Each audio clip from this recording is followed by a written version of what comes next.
बंदी छोड़ सतगुरु रामपाल जी परमेश्वर जी की जय हो।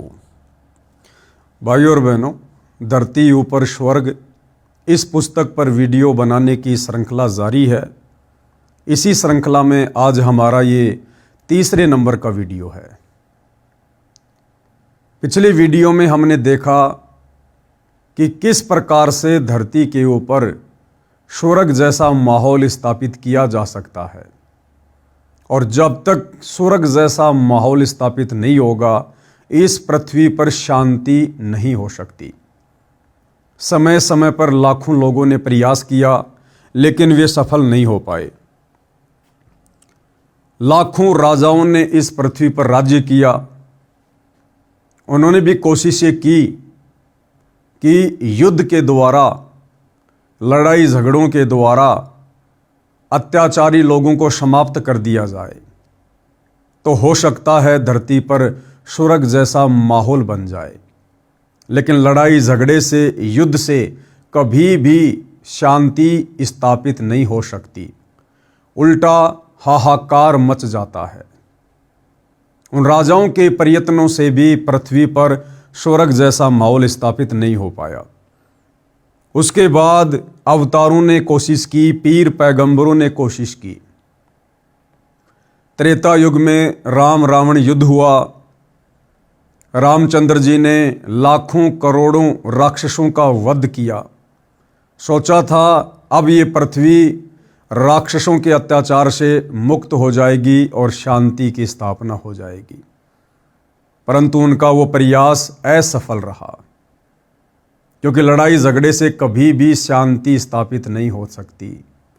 राम रावण युद्ध में करोड़ों लोग मारे गए, करोड़ों की संख्या में औरतें विधवा हुई, कई करोड़ों की संख्या में बच्चे अनाथ हुए, यतीम हुए। उनके सामने रोजी रोटी की समस्या पैदा हुई।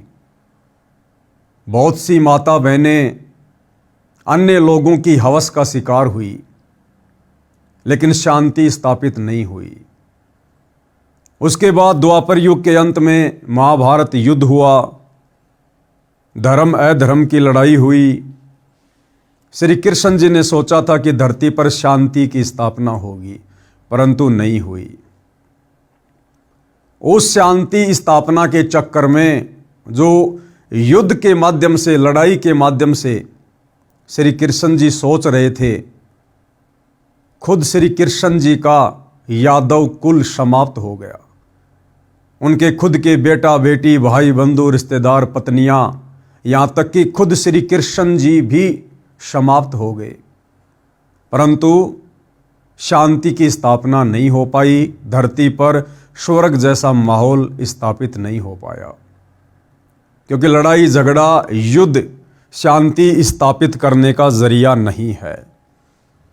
धरती पर स्वर्ग जैसा माहौल कब बनेगा, कैसे बनेगा? भाइयों और बहनों, इसकी जानकारी हमें ये पुस्तक दे रही है जिसका नाम है धरती ऊपर स्वर्ग। जब तक हम सत्संगी नहीं बनेंगे, घर घर में सत्संग नहीं होगा, जब तक हम अध्यात्म से नहीं जुड़ेंगे, हम पूर्ण तत्वदर्शी संत की शरण में आकर शास्त्र अनुकूल सत भक्ति नहीं करेंगे, तब तक भाइयों और बहनों धरती पर स्वर्ग जैसा माहौल स्थापित नहीं हो सकता। सतयुग, त्रेता, द्वापर और कलयुग लगभग 5,500 वर्ष बीत चुका है। शांति की बजाय उल्टी अशांति पैदा होती जा रही है। लेकिन अब इस समय, जिसको भक्ति युग कहते हैं, कलयुग की बिचली पीढ़ी का समय, इस समय भाइयों और बहनों अध्यात्म के बलबूते पर, शास्त्र अनुकूल सत भक्ति के बलबूते पर, सतगुरु रामपाल जी के अथक प्रयासों से, उनके आशीर्वाद से अब ये धरती स्वर्ग समान बनेगी।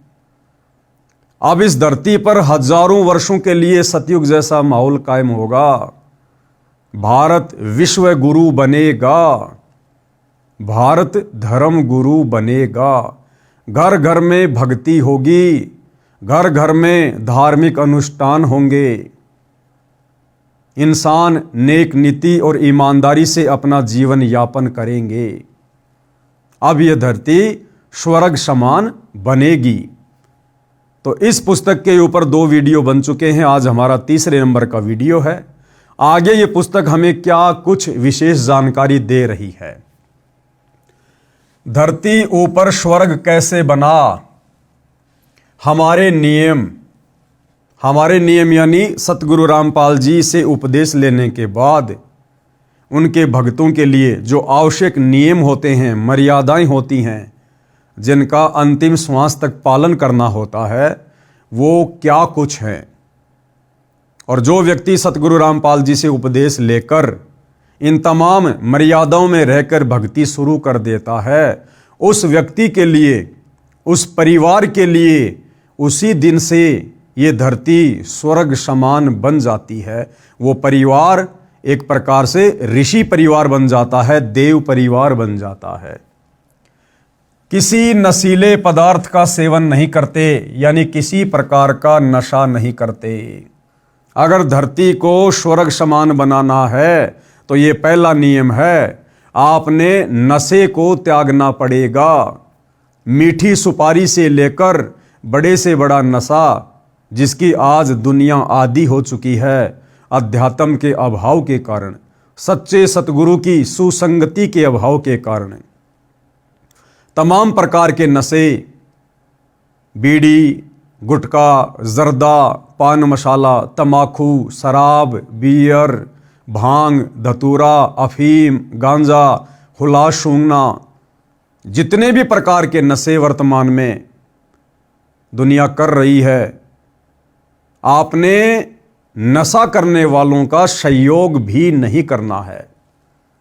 तब जाकर आपका परिवार, आपका गांव, आपका समाज धीरे धीरे स्वर्ग जैसे माहौल की तरफ बढ़ेगा। ये पहला नियम है।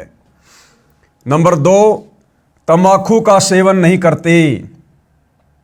सतगुरु रामपाल जी के भगत तंबाकू का बिल्कुल भी प्रयोग नहीं करते।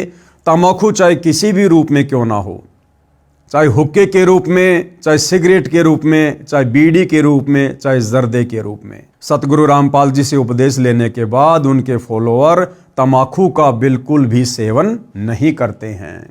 नंबर 3, दहेज नहीं देते हैं, वह ना लेते हैं। शादी विवाह में दहेज के नाम पर ना ही तो हम 1 रुपया देते हैं और ना 1 रुपया लड़की वाले से लेते हैं।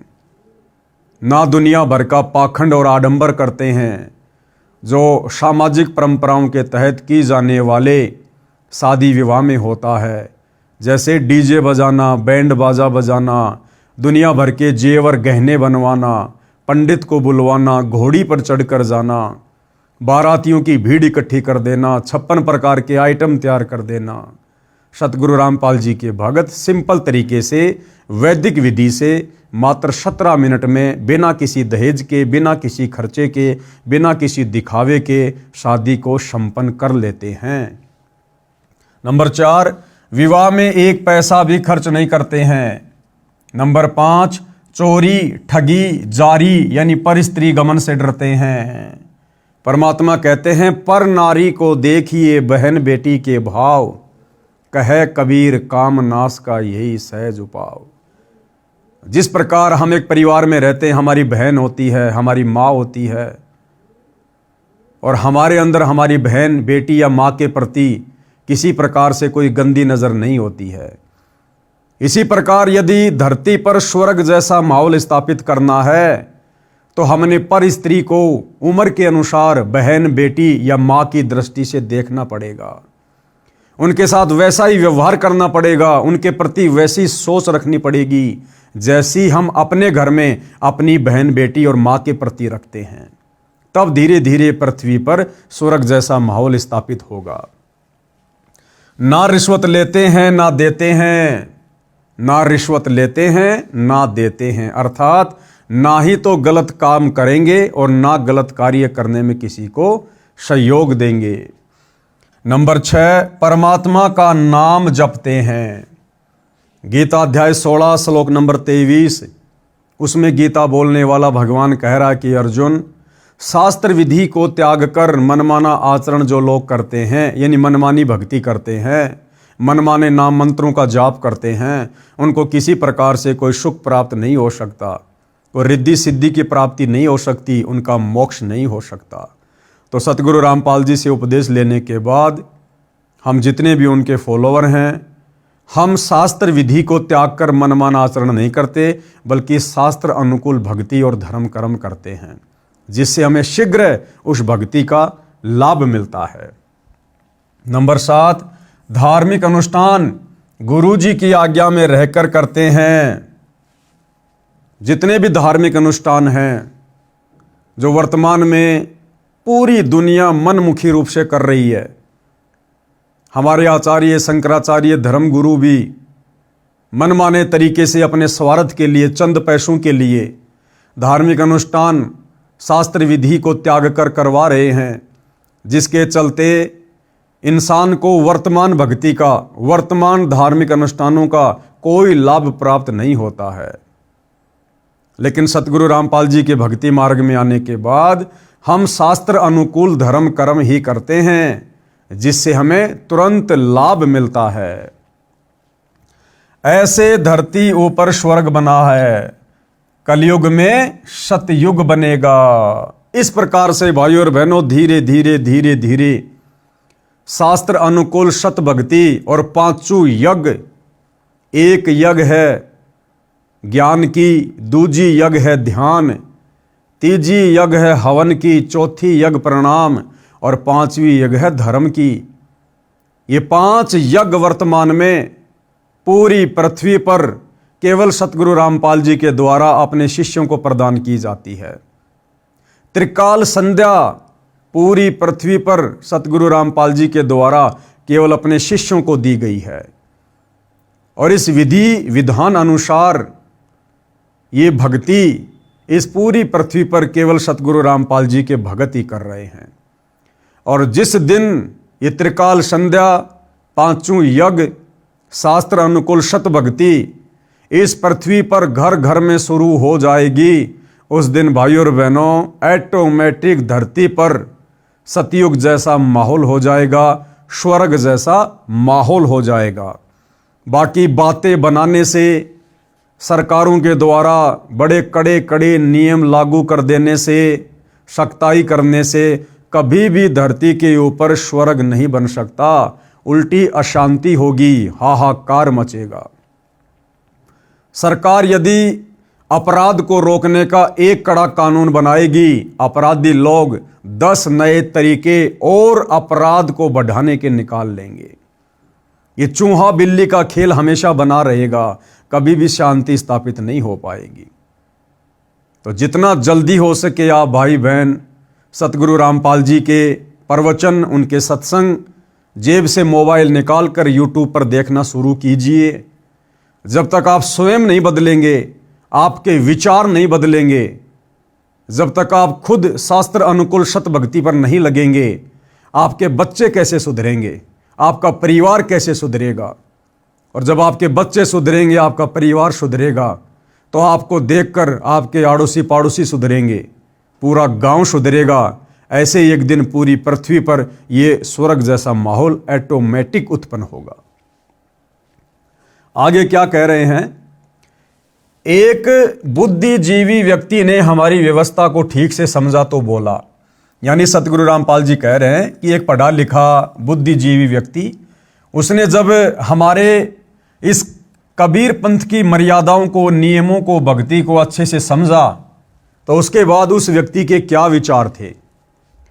न तो तुम शराब पीते, ना बीड़ी सिगरेट हुक्का पीते, ना दहेज लेते ना देते, तुम जो कमाते हो वह सारी बचत है। जो संत रामपाल जी से दीक्षा ले लेता है, उसके तो यूं समझो एक लड़का नौकरी लग गया, इतनी बचत हो जाती है। सही कहा उस व्यक्ति ने। आज हम दुखी क्यों हैं, परेशान क्यों हैं, 24 घंटे इंसान को टेंशन क्यों है, आवश्यकता से अधिक खर्चे, फालतू के खर्चे, व्यर्थ की परंपराओं के पचड़े, शादी आ जाती है, दुनिया भर का दिखावा, दुनिया भर का दहेज, बर्तन, कपड़े, गहने, दुनिया भर की टेंशन व्यर्थ की। उसके बाद नशे, कोई बीड़ी पीता है, कोई शराब पीता है, कोई मांस खाता है, दुनिया भर के खर्चे। लेकिन जब हम सतगुरु रामपाल जी की शरण में आ जाते हैं, उसके बाद हमें पता चलता है कि शास्त्र अनुकूल कर्म क्या है, शास्त्र अनुकूल धार्मिक और सामाजिक कर्म क्या हैं। हम कोई किसी प्रकार का त्योहार नहीं मनाते, ना होली, ना दिवाली, ना मकर संक्रांति, ना क्रिसमस, ना ईद, कुछ भी नहीं, जो कि खर्चों का कारण है। हम शादी विवाह में दुनिया वालों की तरह फालतू में दिखावा नहीं करते, आडंबर नहीं करते, ढोंग नहीं करते। सिंपल तरीके से 1 रुपया भी नहीं लगता और शादी हो जाती है मात्र 17 मिनट में। संत रामपाल जी के भगत किसी प्रकार का कोई नशा नहीं करते। कभी आजमाना हो तो आजमा के देख लेना। हालांकि सतगुरु रामपाल जी के पंथ में वर्तमान में 2 पार्ट हैं, 2 भाग हैं। एक भाग है सतलोक आश्रम से जुड़े भाई बहन, जो इन जगह जगह खुले हुए सतलोक आश्रमों में जाते हैं। दूसरा पार्ट है साध संगति से जुड़े सतसेवक भाई बहन। सतसेवक भाई बहन वर्तमान समय 2025 तक अपने गुरुदेव भगवान की गैर हाजिरी में घर को सतलोक आश्रम बनाकर, ज्ञान को आधार बनाकर, गुरु को परमात्मा मानकर मर्यादाओं में रहकर भक्ति करते हैं। तो साध संगति से जुड़े उन सतसेवक भाई बहनों के ऊपर आप जी कभी भी एक्सपेरिमेंट कर सकते हो। आप कभी भी उनकी परीक्षा ले सकते हो कि वास्तव में संत रामपाल जी के भगत नशा करते हैं या नहीं करते, नशे का समर्थन करते हैं या नहीं करते हैं। किसी भी साध संगति से जुड़े सतसेवक भाई बहन को अगर देश का प्रधानमंत्री भी आकर कहे कि भगत जी मुझे सिगरेट पीनी है, मेरे पास में माचिस नहीं है, आप मुझे माचिस दे दीजिए, वो भगत जो साध संगति से जुड़ा है वो उसी समय बड़े प्यार से, बड़ी आधीनी से प्रधानमंत्री जी से कहेगा कि प्रधानमंत्री जी आप हमारे घर पर आए, आपका स्वागत है, बैठिए, चाय पानी पीजिए। परंतु गलत कार्य में हमारे गुरुदेव के आदेश अनुसार हम आपका किसी प्रकार से कोई सहयोग नहीं करेंगे। आप यदि अपनी प्रधानमंत्री की कुर्सी भी हमें दे दें एक माचिस के बदले में, माचिस तो छोड़िए, हम आपको माचिस की एक सीख भी निकालकर बीड़ी पीने के लिए नहीं दे सकते। हाँ, आपको खाना बनाना है, दूध गर्म करना है, शौक से लीजिए, हम कर देंगे आपका दूध गर्म, नो प्रॉब्लम। परंतु बुराइयों में सहयोग के लिए हम आपका 1% भी सहयोग नहीं करेंगे। आप चाहे देश के प्रधानमंत्री हो, चाहे देवताओं के प्रधानमंत्री हो, हमारे लिए हमारे गुरुदेव भगवान के नियम सर्वोपरि हैं। हमारे गुरुदेव भगवान का भक्ति विधान सर्वोपरि है। जिस संविधान से पूरी सृष्टि चल रही है, हम उस संविधान को फॉलो करेंगे। और सतलोक आश्रमों से जुड़े भाई बहन, उनकी गारंटी हम इसलिए नहीं दे सकते क्योंकि वो लोग नशे का समर्थन करते हैं। कुछ दिन पहले मैंने एक वीडियो बनाया था हुक्के के ऊपर कि ये जितनी भी खाप पंचायतें हैं जो सतगुरु रामपाल जी की फोटो का सम्मान कर रही हैं, इन लोगों को हक नहीं है ये लोग सतगुरु रामपाल जी की फोटो को छुएं, क्योंकि ये सारे लोग तंबाकू सेवन करते हैं, हुक्का पीते हैं, बीड़ी पीते हैं, शराब पीते हैं। और ऐसा व्यक्ति सतगुरु रामपाल जी की छवि को हाथ लगाने का अधिकारी नहीं है। उस बात को लेकर खाप पंचायत के प्रधानों ने और सतलोक आश्रम वालों ने, जो मुख्य लोग हैं इन आश्रमों के, इन्होंने एक प्रेस कॉन्फ्रेंस की, एक मीटिंग बुलाई और उन पंचायतों के प्रधानों के साथ बैठकर जो प्रधान मुझ पवन दास के खिलाफ हुक्के को लेकर, तंबाकू को लेकर एक्शन लेने की बात कह रहे थे, मुकदमा करने की बात कह रहे थे, ये पवन दास तो हुक्के को गलत बताता है, हुक्का पीने वाले ढेड होते हैं, नीच होते हैं, इसने हमारी बेइज्जती की है। ये सतलोक आश्रम के मुख्य व्यक्ति, सतलोक आश्रम का मीडिया प्रभारी डॉक्टर चांद राठी, हरियाणा का स्टेट कोऑर्डिनेटर अमन गोदारा, सतलोक आश्रम में रहने वाला विकास सिंहपुरिया, लाखन माजरा से राजवीर सैनी, ये तमाम लोग वहां बैठकर उन ग्राम पंचायत वाले प्रधानों का हुक्के को लेकर समर्थन कर रहे थे। इसलिए इन सतलोक आश्रम वालों की गारंटी हम नहीं दे सकते। ये कब पीछे हट जाएं, कब ये अपने वचन से हट जाएं, कब ये कौन सी मर्यादा तोड़ दें, इनका कोई भरोसा नहीं है। लेकिन साध संगति से जुड़े हुए सत्सेवक भाई बहनों की हम गारंटी देते हैं। हम भाई बहन कभी सौपन में भी अपने गुरुदेव भगवान की मर्यादाओं को लांघ कर ऐसा कोई भी कार्य करने का दुस्साहस नहीं कर सकते जिससे हमारे गुरुदेव भगवान नाराज हों। तो भाई और बहनों, इस प्रकार से जब हम सतगुरु रामपाल जी से उपदेश लेकर शास्त्र अनुकूल सत भक्ति करेंगे, मर्यादाओं पर दृढ़ रहेंगे, तब एक दिन स्वतः इस पृथ्वी पर स्वर्ग जैसा माहौल ऑटोमेटिक स्थापित हो जाएगा। बाकी बातें करने से नहीं होगा। तो उस भाई ने कहा कि संत रामपाल जी के जो भगत हैं और जिस प्रकार से वो लोग इन बुराइयों से दूर हैं, आडंबरों से दूर हैं, पाखंडों से दूर हैं, नशे से दूर हैं, व्यर्थ के खर्चों से दूर हैं, तो उनके घर में तो समझो एक व्यक्ति नौकरी लगा हुआ है। यानी इन फालतू की परंपराओं पर, नशे आदि पर व्यक्ति ज्यादा भी नहीं तो कम से कम 15-20 हजार रुपया महीने में खर्च कर देता है। साल का लाखों रुपया खर्च कर देता है। और इतना पैसा तो घर में वो व्यक्ति कमाता है जो नौकरी कर रहा हो। तो सतगुरु रामपाल जी के भक्तों के घरों में जो भगत उनके नियमों पर चलते हैं और नियमों पर चलने के चलते उनको जो बचत हो जाती है, समझो एक व्यक्ति उस घर में सरकारी नौकरी लगा हुआ है। इस भाई का यह कहने का मतलब है, जो संत रामपाल जी से दीक्षा ले लेता है उसको तो यूं समझो एक लड़का नौकरी लग गया, इतनी बचत हो जाती है। मेरा एक बुआ का लड़का है, वह महीने के 60,000 रुपये सैलरी लेता है, सरकारी नौकरी है। शराब सिगरेट पीकर घर का नाश कर रखा था।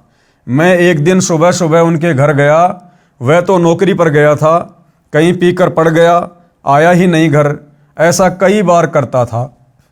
उसकी पत्नी ने चूल्हा जला दिया, उस पर डेगची रख दी, चाय बनाने लगी। मैं दूसरे कमरे में बैठा था, उठकर देखा तो वह चूल्हे के पास बैठी थी। 1 घंटा हो गया, चाय नहीं आई।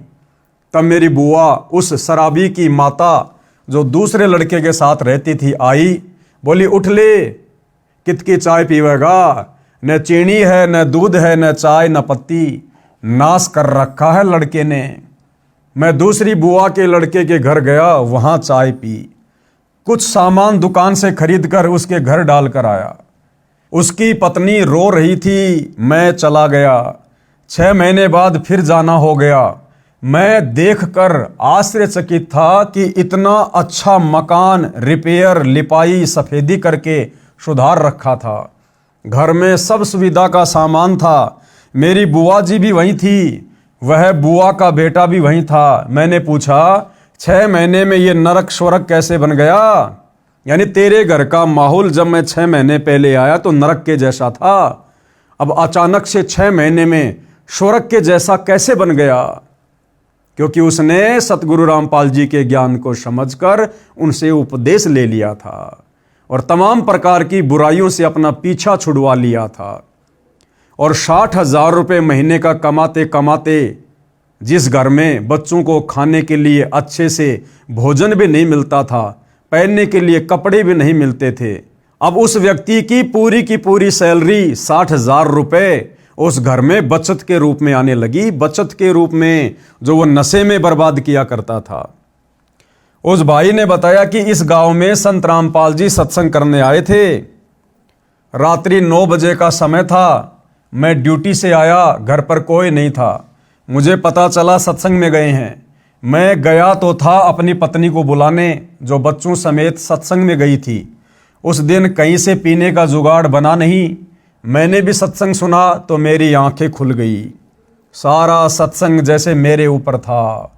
यानी उस दिन अंतर्यामी सतगुरु रामपाल जी उस आत्मा को अपनी शरण में लेने के लिए नशे के ऊपर ही सत्संग कर रहे थे कि भाई नशा तो नाश की जड़ है।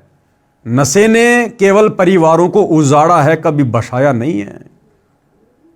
और नशेड़ी व्यक्ति के बच्चों पर, उसकी जवान बेटी पर, उसकी स्त्री पर दूसरों की नजर रहती है। घर में कभी शांति नहीं रहती, उसके बच्चे बिगड़ जाते हैं संस्कार के अभाव में। सारा का सारा सत्संग गुरुदेव ने उस दिन नशे के ऊपर किया, क्योंकि उस नशेड़ी आत्मा को परमात्मा ने अपनी शरण में लेना था। गुरु जी को पता भी नहीं था मैं कौन हूं। हालांकि ये उनकी सोच है जो कह रहे हैं कि गुरु जी को पता भी नहीं था कि मैं कौन हूं, लेकिन वे तो अंतर्यामी हैं, जानी जान है, घट घट की जानते हैं। चीटी पायल बाजे पैर, साहिब सुनता है सब लहर। तो गुरुदेव को तो पता था कि वो आत्मा आ रही है जिस आत्मा को काल ने बुरी तरह से बिगाड़ रखा है। गुरु जी को पता भी नहीं था मैं कौन हूं। मैंने उसी दिन नाम ले लिया, सब बीड़ी शराब वाहियात का खर्च बंद कर दिया। जो कमाता हूं सारी बचत है, न रिश्वत लेने की आवश्यकता, न कंपनी में ओवर टाइम करना। ओवर टाइम वाला पैसा भी नशे में जाता था, उसके स्थान पर अन्य भाई बहनों को रोजगार मिल गया। अब एक चीज का हमें थोड़ा ध्यान देना होगा भाई और बहनों, क्योंकि हमने इन पुस्तकों को पढ़कर शिक्षा ग्रहण करनी है। यहां क्या लिखा गया है? नए कंपनी में ओवर टाइम करना। वो ओवर टाइम क्यों किया करता था? क्योंकि वो नशे का आदी था, गलत बुराइयों में पड़ा हुआ था, इसलिए ओवर टाइम भी किया करता था। अब जब हम सतगुरु रामपाल जी से उपदेश ले लेते हैं तो भाइयों और बहनों, नशा हम नहीं करेंगे, गलत काम हम नहीं करेंगे, परमात्मा का आशीर्वाद हमारे परिवार पर रहेगा, कमी किसी चीज की होगी नहीं, आवश्यकता के अनुसार परमात्मा हमारी मदद करेगा, अनावश्यक वस्तुओं की हमें जरूरत नहीं। फिर भला भगत को ओवर टाइम करने की क्या जरूरत है? दिन रात काम धंधे में पड़े रहने की क्या जरूरत है? पहले जब हम ओवर टाइम किया करते थे उस समय हमें ज्ञान नहीं था, हमें नहीं पता था कि समय का, श्वासों का सदुपयोग कैसे करना चाहिए। नाम दीक्षा से पहले हमारी एक ही सोच थी कि जिसके पास जितना ज़्यादा पैसा होगा समाज में उसकी इतनी इज्जत होगी। पैसा है तो सब कुछ है, वरना कुछ भी नहीं है। लेकिन उपदेश लेने के बाद हमें पता चला कि जिसके घर में भक्ति है तो सब कुछ है, जिसके परिवार पर सतगुरु का आशीर्वाद है तो सब कुछ है, जिसके पास सतगुरु का सतनाम है, नाम है, शरण है, तो समझो दुनिया का सबसे बड़ा धन उसके पास है। कबीरा सब जग निर्धना, धनवंता ना कोई, धनवंता सो जानिए जिसके पास राम नाम धन होए। तो सबसे बड़ा धन है सतगुरु का ज्ञान, सतगुरु का नाम, सतगुरु का आशीर्वाद।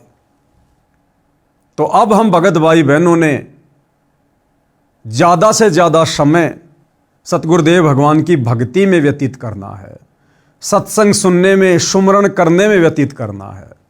इसलिए नाम उपदेश लेने के बाद हमने ओवर टाइम करने की कोई आवश्यकता नहीं पड़नी चाहिए। वो ओवर टाइम का समय अब हम परमात्मा की भक्ति में, सुमरण करने में, या सत्संग में, या फिर सेवा करने में लगाएंगे, जिसका प्रतिफल हमें उस ओवर टाइम के बदौलत कई संख्यों गुणा ज्यादा मिलेगा परमेश्वर के दरबार में। क्योंकि नाम उपदेश लेने के बाद हमारा एक अकाउंट खुल जाता है, भक्ति वाला अकाउंट है। हम जो भी दान धर्म सुमरण सत्संग सुनते हैं, अच्छे कर्म करते हैं, धार्मिक अनुष्ठान करते हैं, हमारे भक्ति वाले खाते में वो हमारा भक्ति धन सूक्ष्म रूप में जमा होता रहता है। आप और हमें उसकी भनक भी नहीं है, लेकिन परमात्मा का सिस्टम ऑटोमेटिक है, ऑटोमेटिक सिस्टम है हमारा। जिस प्रकार हम किसी फैक्ट्री में काम करते हैं और हम जितना काम करेंगे, जितना ओवर टाइम करेंगे, या जिस दिन हम फैक्ट्री में नहीं आएंगे वो सारा का सारा जो कैलकुलेशन होता है ऑटोमेटिक जुड़कर और महीने में हमारी सैलरी बन जाती है और उसी हिसाब से फिर उसको महीने में सैलरी मिलती है।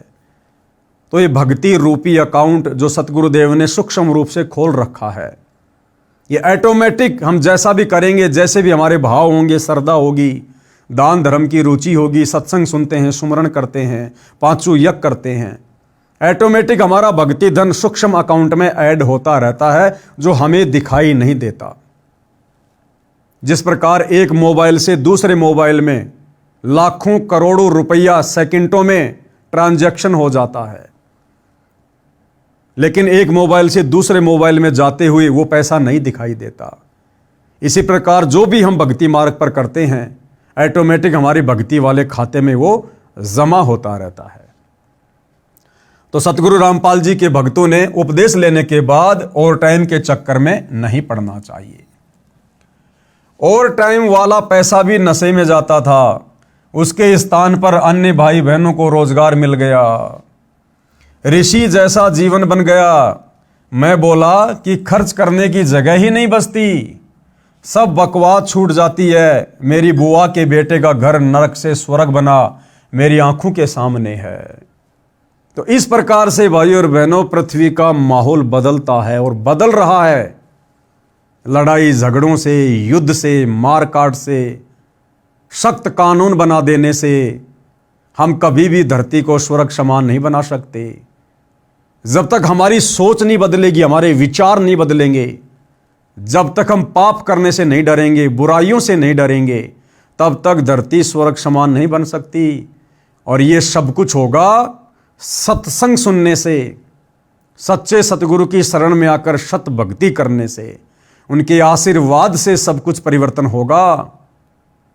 केवल कड़े कड़े नियम बना देने से, सरकारों के द्वारा शक्ति कर देने से कभी भी पृथ्वी पर स्वर्ग जैसा माहौल नहीं बनता।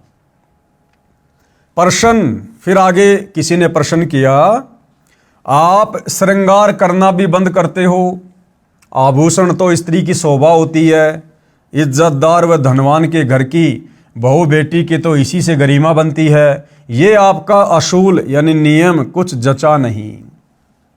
क्या सवाल किया कि जी आपके मार्ग में, आपके पंथ में जो भगत उपदेश ले लेता है, उसके बाद आपके नियम अनुसार वो माता बहनें सोने चांदी के या आर्टिफिशियल नकली किसी प्रकार के गहने नहीं पहनती हैं।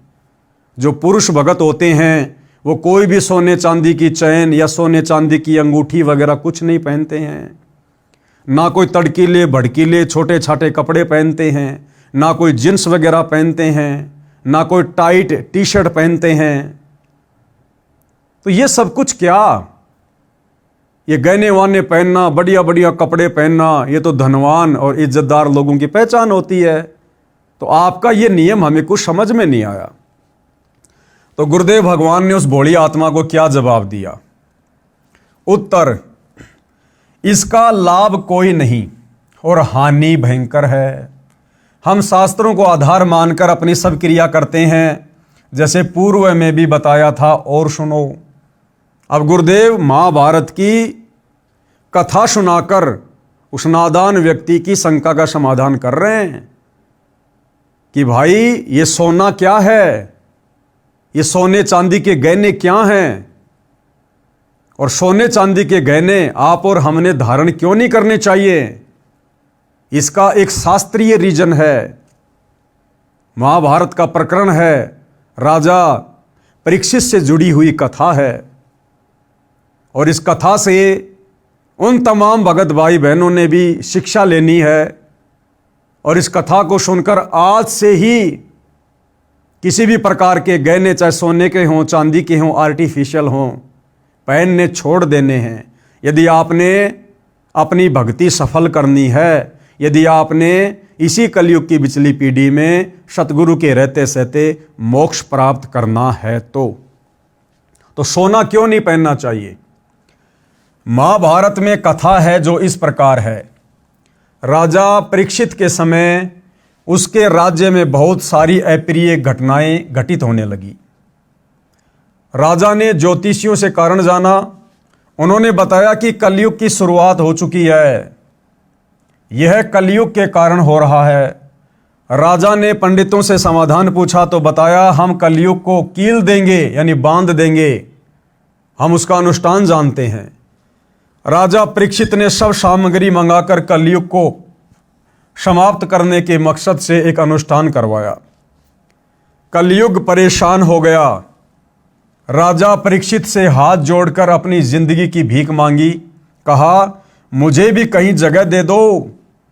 राजा परीक्षित ने उसको इस शर्त पर छोड़ा कि तू इन इन स्थानों पर रहना।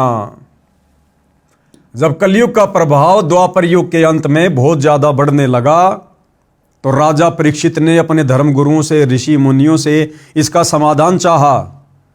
तो ऋषि मुनियों ने कहा, जी चाहे कितनी बड़ी आपत्ति हो, कितनी बड़ी समस्या हो, भक्ति से दूर होती है। और काल के साथ तो कोई लड़ाई झगड़ा भी नहीं किया जा सकता कि हम उसको तीर से मार देंगे, तलवारों से काट देंगे।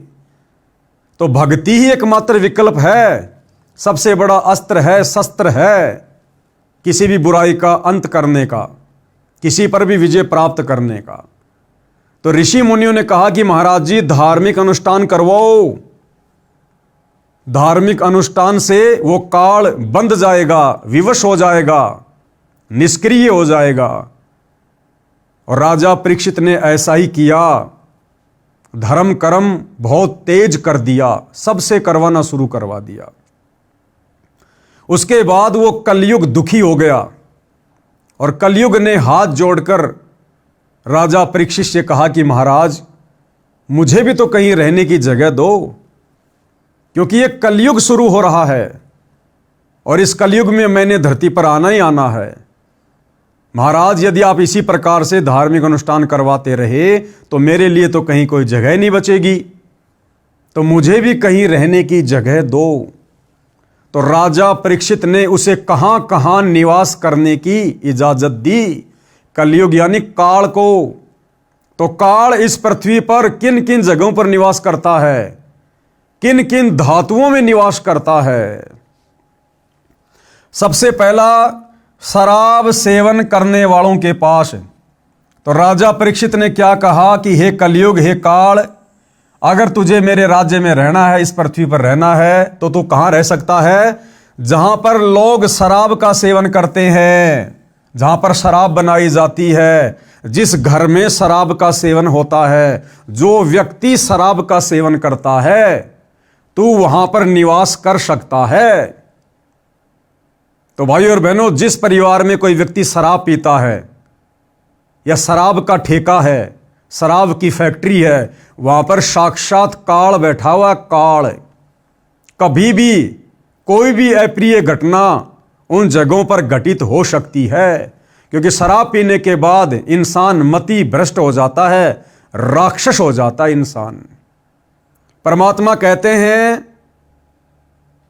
मांस खाए वो ढेढ़ सब और मद पीवे सो नीच। मद यानी शराब, शराब पीने वाला नीच होता है। मांस खाए वो ढेढ़ सब और मद पीवे सो नीच, और कुल की दुर्मति पर हरे भाई राम कहे सो ऊंच। तो सबसे पहले काल कहां निवास करता है? शराब सेवन करने वालों के पास। इसलिए सतगुरु रामपाल जी का नियम है कि उनसे उपदेश लेने के बाद उनका कोई भी भगत खुद तो शराब पिएगा नहीं, शराब पीने वालों का सहयोग भी नहीं करेगा। ना शराब के लिए पैसा देना, ना किसी को शराब खरीद कर लाकर देना। ये नियम है सतगुरु रामपाल जी का। नंबर 2, जहां पर काल निवास करता है, स्वर्ण यानी गोल्ड यानी सोना। सोने में काल का निवास है। राजा परीक्षित ने कहा कि आप सोने में भी निवास कर सकते हो, आप गोल्ड में निवास कर सकते हो। तो सोने में किसका वास है? काल का। और काल भाई और बहनों कभी भी सद्बुद्धि नहीं आने देता। तो सतगुरु रामपाल जी के मार्ग में या अन्य जगत वाले भाई बहन माताएं, अगर उनके घर में सोना है, अगर वे सोने चांदी के आभूषण पहनती हैं, उनको कभी भी सद्बुद्धि नहीं आ सकती। अगर जगत वाला है तो कभी भी उसको सद्बुद्धि नहीं आएगी, उल्टे काम ही करेगा। और यदि सतगुरु रामपाल जी से उपदेश लेने के बाद कोई सोना चांदी पहनता है, अपने घर में रखता है, तो समझो अभी उसके घर में परमात्मा का वास नहीं है, भगत होने के बावजूद उसके घर में अभी काल का वास है, काल का वास। तो जहां सोना होता है या जो भाई बहन सोना पहनते हैं, वहां पर काल का वास है। और सतगुरु रामपाल जी ने अपने भक्तों को सख्त हिदायत दी हुई है कि सोना पहनना तो दूर, सोने को तो घर में भी नहीं रखना चाहिए। एक छोटा सा सत्संग आपको सतगुरु रामपाल जी के मुख कमल से सुना देते हैं, सुनिएगा। भक्ति बिना क्या होते हैं ये भरम रहा संसारे, रति कंचन पाया नहीं रावण चलती बारे। ओह, सर्व सोने की लंका थी, किसा को बद्दी था करके भक्ति सिद्धि प्राप्त रिद्धि प्राप्त करके, और सोने की लंका जैसे हम गारा की ईंट पका के और मकान बनाते हैं, वो सोने की ईंट बना के, छोटी छोटी ईंटें होती थी पहले, और उनसे सोने ही की वो गारा बना के और महल बनवा रखे थे उसने। इतना धनी था। और आप दौरे मुश्किल से 50-20 ग्राम 20 तोले सोना होगा थर, बुढ़ा बुढ़ा सेठ होगा जिस पर 20-30-40 तोले सोना हो गया। कहते वो रति नहीं लेके गए, ग्राम भी नहीं ले जा सका, तुम कहां ले जा सकोगे और के कला तोड़ दोगे 40 तोले सोने में। ये तो खाम खागा सर दर्द है। सोना तो घर में बना रखना चाहिए आपने, और ना इसको पहनना चाहिए। क्या फायदा कान में डाल लिया, कान नाक में डाल लिया, 36 पंगे कड़े बना लिए। परमात्मा ने इतना सुंदर शरीर दे रखे, इस पर आडंबर करने की कतई जरूरत नहीं। इसे भगवान रुष्ट होता है। भगवान की भक्ति करें, चाहे किसा भी शरीर है, काला है, गोरा है, जैसा भी मालिक ने दिया है, इसमें हम परमात्मा पा सकते हैं। इस काया का गर्व ना करियो के काला के गोरा रे, और बिना भजन कुछ काम नहीं आवे, चाहे एतर छड़को चारों हो रहा रे। तो पुणात्माओं, धीरे धीरे, क्योंकि हम इतने इस सामाजिक माहौल में हम इतने गहरे चले गए कि वहां से वापस आना अपनी पटरी पे हमारे लिए कठिन हो रहा है। हम दलदल में धस गए। लेकिन परमात्मा का सहारा आपको एक क्रेन का काम करेगा। तो भाइयों और बहनों, ये नियम है गुरुदेव भगवान का, क्योंकि सारे के सारे नियम फॉर्म पर लिखकर, पुस्तक में लिखकर भगत को नहीं दिए जा सकते। नाम दीक्षा के समय हमें जो नियम बताए जाते हैं, जो मर्यादा बताई जाती है, वो केवल शुरुआती हैं। अगर सारे नियम बता दिए जाएं, हम भक्ति भी ना करें। इसलिए हमारी छोटी बुद्धि को देखते हुए सतगुरु ने केवल भक्ति को शुरू करवाने के लिए छोटे मोटे नियम ही हमें दिए फॉर्म पर लिखकर। फिर सतगुरु ने बताया कि बच्चों, जब तुम सत्संग सुनोगे, सत्संग के माध्यम से फिर तुम्हें नियम और मर्यादाओं का पता चलेगा, और जब तुम तमाम प्रकार की नियम और मर्यादाओं को निभाओगे, तब तुम्हारी भक्ति सही प्रकार से सफल होगी। तो सतगुरु रामपाल जी के भक्तों ने यदि सफल करनी है भक्ति और प्राप्त करना है मोक्ष, तो भाई सोना चांदी पहनना तो दूर, सोना चांदी भगत के घर में भी नहीं रहना चाहिए। मान लीजिए कुछ माता बहनें ऐसी हैं जो अपने सास ससुर के पराधीन हैं, माता पिता के पराधीन हैं, अपने पति के पराधीन हैं, और वो कहती हैं कि हम सोना बेच नहीं सकते। कोई बात नहीं, अगर आपके घर के मुखिया, आपके सास ससुर, आपके पति अगर सोना बेचने नहीं देते हैं, तो कम से कम आपने तो सोना पहनना छोड़ना ही पड़ेगा। उसके लिए चाहे आपको सास ससुर की मार खानी पड़े, चाहे अपने पति की मार खानी पड़े। अगर गुरु वचन निभाना है, भक्ति सफल करनी है, तो भाई संघर्ष करना पड़ेगा। काल आपको इतनी आसानी से मर्यादाओं में रहकर भक्ति नहीं करने देगा। यदि आप सोना बेच नहीं सकती हैं, तो आपने सोने को पहनना छोड़ना पड़ेगा। और यदि आप परिवार की मुखिया हैं, आपके ऊपर किसी का कोई दबाव नहीं है, कोई प्रेशर नहीं है, तो ऐसे में ना आपने सोना पहनना है और ना आपने सोना अपने घर में रखना है। सोने को बेचकर आप परमात्मा की सेवा में लगा सकती हैं। सोने को बेचकर आप परिवार की आवश्यकता का सामान खरीद सकती हैं, बच्चों की स्कूल की फीस भर सकती हैं, उनके कपड़े ला सकती हैं, जो मर्जी वो पैसा फिर आप अपने घर में प्रयोग कीजिएगा, लेकिन सोना पहनना नहीं है। नंबर 3, जुआ खेल में जहां पर जुआ खेला जाता है वहां पर काल का प्रवेश है।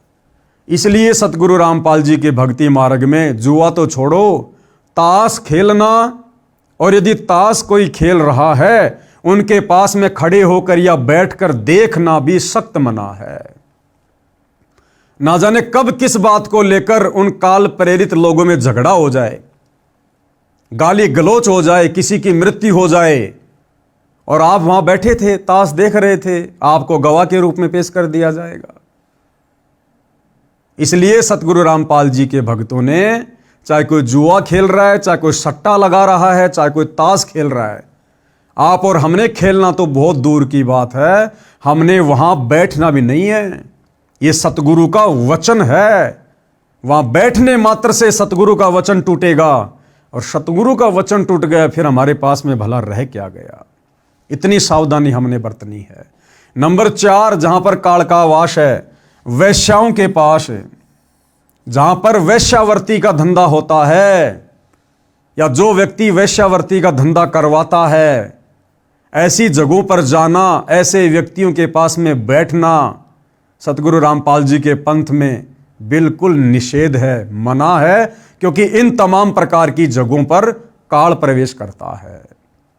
तो जो भाई ये कह रहा था ना कि सोना चांदी पहनना तो धनवान घरों की बहन बेटियों की गरिमा होती है, भाई चाहे सोना पहनो, चाहे चांदी पहनो, जो मर्जी पहनो, बहन पहनो, भाई पहनो, सतगुरु रामपाल जी किसी का हाथ पकड़ने वाले नहीं हैं, केवल समझा सकते हैं, बता सकते हैं, और फिर आने वाले समय में उसके जो दुष्परिणाम होंगे वो फिर आपने स्वयं ही भुगतने पड़ेंगे।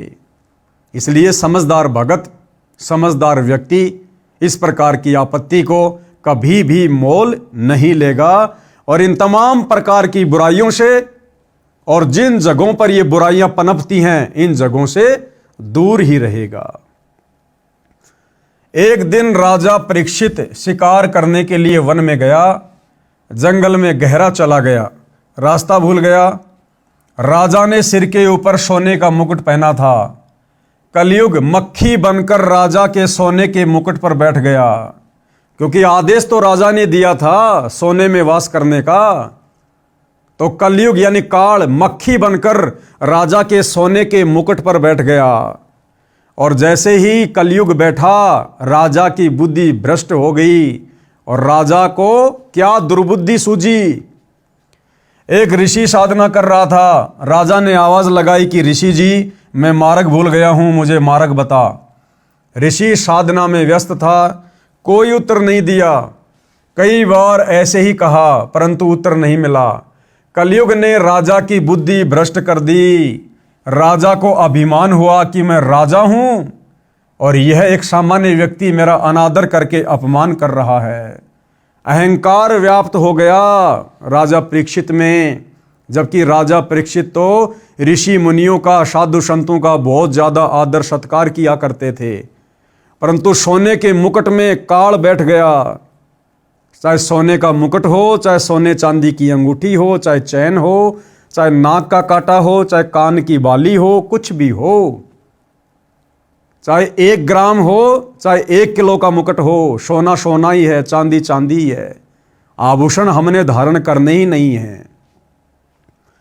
कलयुग के प्रभाववश होकर राजा ने एक मरा हुआ सर्प, जो उसने ऋषि की कुटिया की ओर आते समय कुटिया से थोड़ी दूरी पर देखा था, उसे तीर में टांग कर लाया, ऋषि जी के गले में मरा हुआ सांप डाल दिया और चला गया।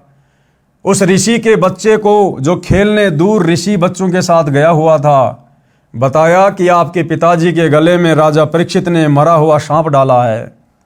लड़का कुटिया पर आया और पिता के गले से सर्प उतारा और राजा परीक्षित को श्राप दे दिया कि राजा परीक्षित, तेरे को आज से 7 दिन बाद तक्षक सर्प डसेगा, तेरी मृत्यु हो जाए।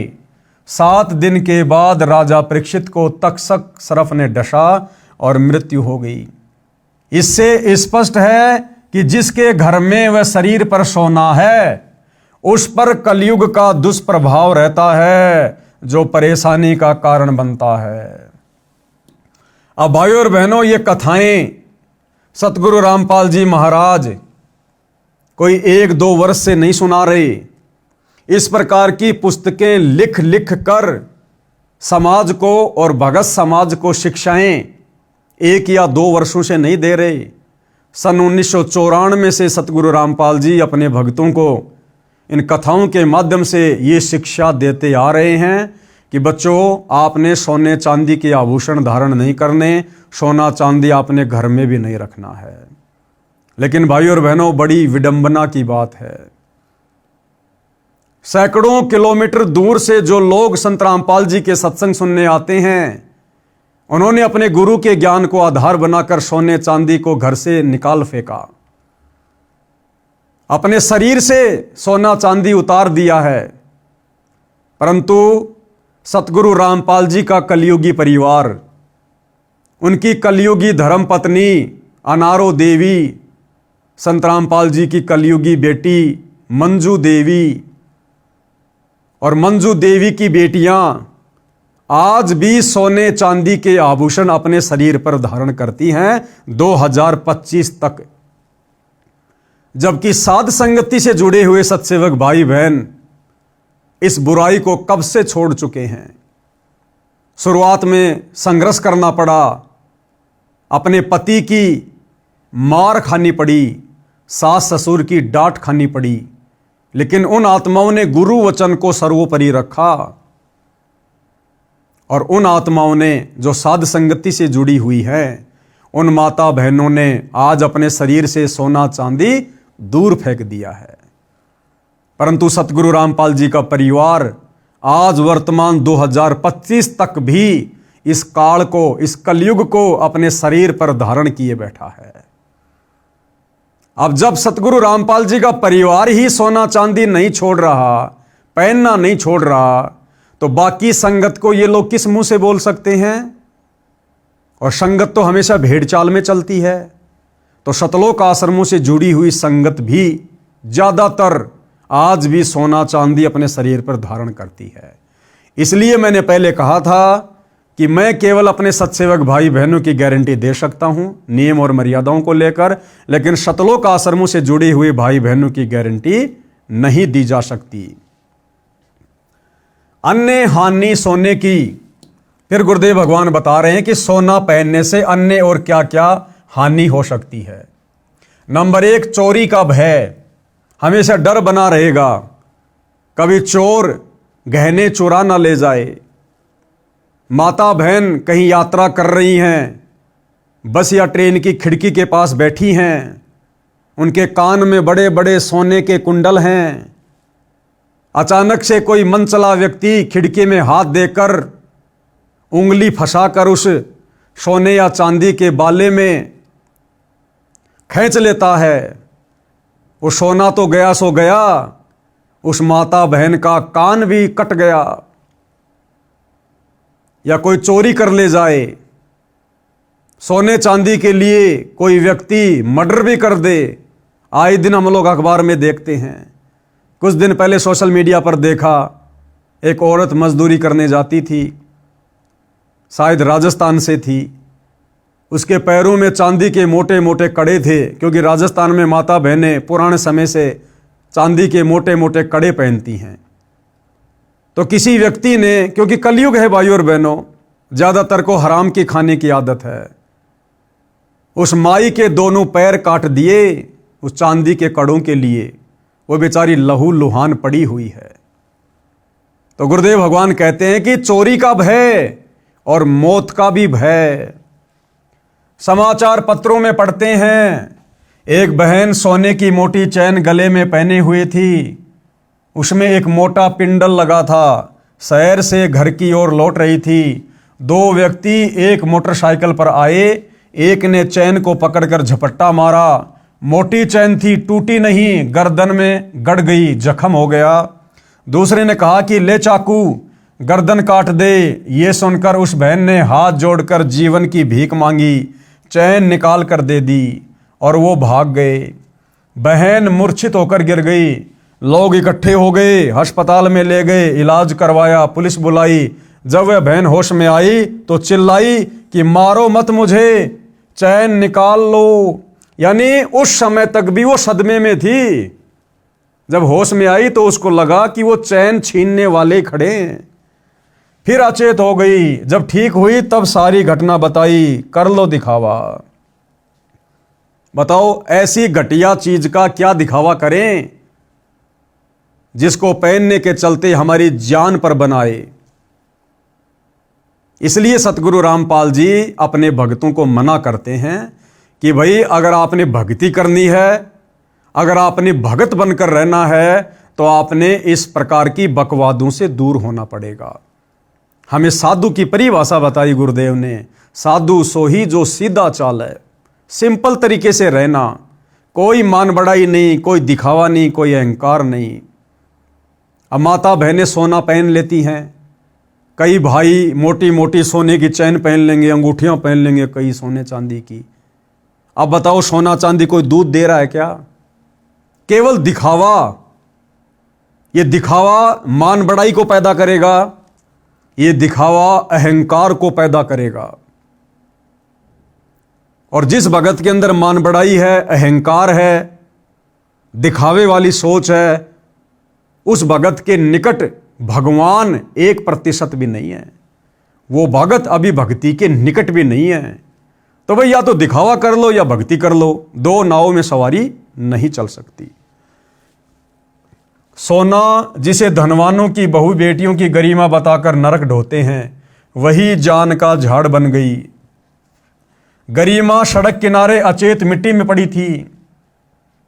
वो बहन, वो बेटी जिसकी सोने की चैन झपट्टा मारने के कारण गले में जख्म हो गया था, कह रहे थे ना कि ये तो धनवान घरों की बहन बेटियों की गरिमा है। तो गुरुदेव कहते हैं वो गरिमा अब रोड के किनारे मिट्टी में अचेत होके पड़ी हुई है। आदमी उठाकर अस्पताल में ले गए, नहीं तो गर्दन से रक्त निकलता रहता और मर जाती। 30 वर्ष के आसपास आयु की बहन कानों में मोटे मोटे छल्ले बाले पहने हुए थी। वे थे तो नकली परंतु असली लग रहे थे। वह ट्रेन के इंतजार में स्टेशन पर खड़ी थी। 2 झपट्टा मारों की नजर उस पर पड़ी थी। जब रेलगाड़ी आई, गाड़ी में चढ़ने वालों की भीड़ बन गई। वे दोनों उस खिड़की के पास आ गए जिसमें वह बहन चढ़ने के लिए खड़ी थी। भीड़ बहुत थी। बहन डिब्बे में प्रवेश कर गई। सीढ़ियों तक डिब्बा भरा था। गाड़ी 2 मिनट में चल पड़ी। उन दुष्टों ने एक एक कान का छल्ला पकड़ा, झपट्टा मारा, कान फट गए। दोनों ट्रेन से कूद गए। गाड़ी ने स्पीड पकड़ी ही थी। वह बहन चिल्लाई, तब तक ट्रेन दूर जा चुकी थी। डिब्बे के व्यक्तियों ने गाड़ी की चैन खींची। लुटेरे तो जा चुके थे। उस बहन को अस्पताल में ले जाया गया, इलाज करवाया। तब उस बहन ने बताया कि ये कानों के बाले छल्ले नकली थे। ये झूठी शान का दिखावा भी दुख का मूल मंत्र है। आजकल चल रहा है ना गोल्डन पॉलिश वाले सोने के आभूषण, ब्याह शादी में माता बहनें पहन के जाती हैं। यानी जिनके घरों में सोना नहीं होता है, जिन माता बहनों के पास सोने के आभूषण नहीं होते, वो आर्टिफिशियल सोने के आभूषण पहनती हैं जिन पर सोने जैसी पॉलिश की गई होती है। क्या है वो? दिखावा, झूठी मान बढ़ाई। अब इस दिखावे के चक्कर में वो कान के मोटे मोटे बाले जिन पर गोल्डन पॉलिश की हुई थी, उस बहन के लिए जान की आफत बन गए। अरे वो बाड़े कितने के होंगे? 100-200 रुपए के। और बहन के कान फट गए और इलाज करवाने में कई हजार रुपए उसने बर्बाद कर दिए होंगे। और जो पीड़ा सही, जो दुख सहा, वो अलग है। सिर्फ दिखावे के चक्कर में। इसलिए परमात्मा कहते हैं मान बढ़ाई से हैं दूर। कौन? परमात्मा, सतगुरु हमेशा मान बढ़ाई करने वाले, दिखावा करने वाले भक्तों से दूर रहते हैं। मान बढ़ाई से हैं दूर और आजिज के हरि सदा हजूर। और जो आधीन भगत होता है, मान बड़ाई दिखावे से दूर होता है, सिंपल तरीके से रहता है, परमात्मा यानी सतगुरु रामपाल जी भगवान कहते हैं मैं तो उस भगत का भी दास हूं, दास। और वे जो अपने आप में आंडी पाक कर फिर है, दिखावा करता है, कहते हैं उसके तो मैं निकट भी नहीं हूं। सोने को त्याग देने का लाभ। अब क्या कह रहे हैं गुरुदेव कि सोने को त्यागने से क्या लाभ है? ना कोई चोरी का डर रहेगा, ना झपट्टा मारूं का डर रहेगा। यदि सब जनता हमारे की तरह सादा जीवन जिए तो घर स्वर्ग बनेगा ही बनेगा। ना तो चोरों का डर, ना झपट्टा मारों का डर, ना शरीर को कोई हानि होगी, ना कोई व्यर्थ का दिखावा होगा। और सबसे बड़ी बात, घर में काल का प्रवेश नहीं होगा। तो सतगुरु रामपाल जी भगवान कह रहे हैं अगर इस प्रकार से मेरे भक्तों की तरह जिस दिन ये सारी दुनिया वाले भक्ति लेकर भक्ति करेंगे, सादा जीवन जिएंगे, तो ये पृथ्वी ऑटोमेटिक स्वर्ग के जैसी बन जाएगी, स्वर्ग समान। और भारत देश विश्व के धनी देशों में प्रथम श्रेणी में खड़ा होगा। कारण विश्व में प्रत्येक देशों की जीडीपी सोने से चलती है। जिस देश के खजाने में जितना अधिक सोना यानी गोल्ड होगा, उसकी जीडीपी उतनी अधिक होती है। अंग्रेज भारत पर राज करते थे, बहुत सारा सोना सस्ते में ले गए, जो उनकी जीडीपी को ऊंचा बनाए हुए है। भारत के मंदिरों में सैकड़ों क्विंटल सोना रखा है, जो किसी काम नहीं आता, अंधश्रद्धा के कारण रखा है। उसे सरकार के खजाने में जमा कराया जाए, सरकार मोल लेती है। भारत का रुपया अमेरिका के डॉलर के बराबर हो जाएगा। उस सोने की कीमत से धार्मिक अनुष्ठान करवाए जाएं, गरीबों की मदद की जाए ताकि दानकर्ताओं को पुण्य मिले। फिर गुरुदेव भगवान सोना चांदी पहनने वालों को समझाते हुए, ये व्यर्थ का दिखावा करने वालों को एक छोटी सी कथा के माध्यम से, जो कि पुल्लो बहन की कथा है, पुल्लो माई की कथा, और क्या शिक्षा दे रहे हैं। पुल्लो बाई की नसीहत। एक राजा ने भगतमती पुल्लो बाई के ज्ञान विचार सुने, बहुत प्रभावित हुआ। उस राजा की 3 रानियां थी। राजा ने अपनी रानियों को पुल्लो बाई के विषय में बताया। राजा ने कई बार पुल्लो बाई भगतनी की अपनी रानियों के सामने प्रशंसा की। अपने पति के मुख से अन्य स्त्री की प्रशंसा सुनकर रानियों को अच्छा नहीं लगा, परंतु कुछ बोल नहीं सकी। उन्होंने भगतमती पुल्लो बाई को देखने की इच्छा व्यक्त की। यानी राजा उस साध्वी की प्रशंसा किया करता था अपनी रानियों के सामने, और रानियों को यह सब कुछ अच्छा नहीं लगता था। रानियां ये सोचती थी कि वो पुल्लो बाई जरूर हमसे ज्यादा सुंदर है, हमसे ज्यादा सोने चांदी के गहने पहनती होगी, नए नए वस्त्र पहनती होगी, जिस कारण से राजा उसकी बढ़ाई कर रहा है। लेकिन राजा उस हिसाब से बढ़ाई नहीं कर रहा था। राजा तो उसका जो चरित्र था, उसकी सादगी थी, उसका रहन सहन था, उसका भक्ति भाव था, उस हिसाब से उसकी प्रशंसा किया करता था। लेकिन रानियां समझ नहीं पाई, और रानियां उसकी चर्चा सुनकर व्यर्थ में उस पुल्लो बाई से द्वेष पाल बैठी, ईर्ष्या करने लगी कि वो ऐसी क्या सुंदर स्त्री है, इतनी क्या सुंदर है, जो राजा हमारे सामने उसकी बढ़ाई कर रहा है। राजा ने पुल्लो बाई को अपने घर पर सत्संग करने के लिए कहा, तो पुल्लो बाई ने सत्संग की तिथि तथा समय राजा को बता दिया। सत्संग के दिन रानियों ने अति सुंदर कीमती वस्त्र पहने तथा सब आभूषण पहने, अपनी सुंदरता दिखाने के लिए कोई कसर नहीं छोड़ी। रानियों ने सोचा था कि पुल्लो बहुत सुंदर होगी। भगतमती पुल्लो राजा के घर आई। उसने खद्दर का मैला सा वस्त्र धारण कर रखा था, हाथ में माला थी, चेहरे का रंग भी साफ नहीं था। भगतमती पुल्लो को देखकर तीनों रानियां खिलखिलाकर हंसने लगी और बोली कि ये है वो पुल्लो, हमने तो सोचा था कि बहुत सुंदर होगी। उनकी बात सुनकर भगतमती पुल्लो बाई ने क्या कहा, जब वो रानियां पुल्लो बाई को देखकर उसका मजाक उड़ाने लगी। तो पुल्लोबाई ने क्या कहा, भाई गहना बादा तन की शोभा, यो तन काचो बांडो, और बिना भजन के कुतिया बनोगी, वरना राम भजलो रांडो।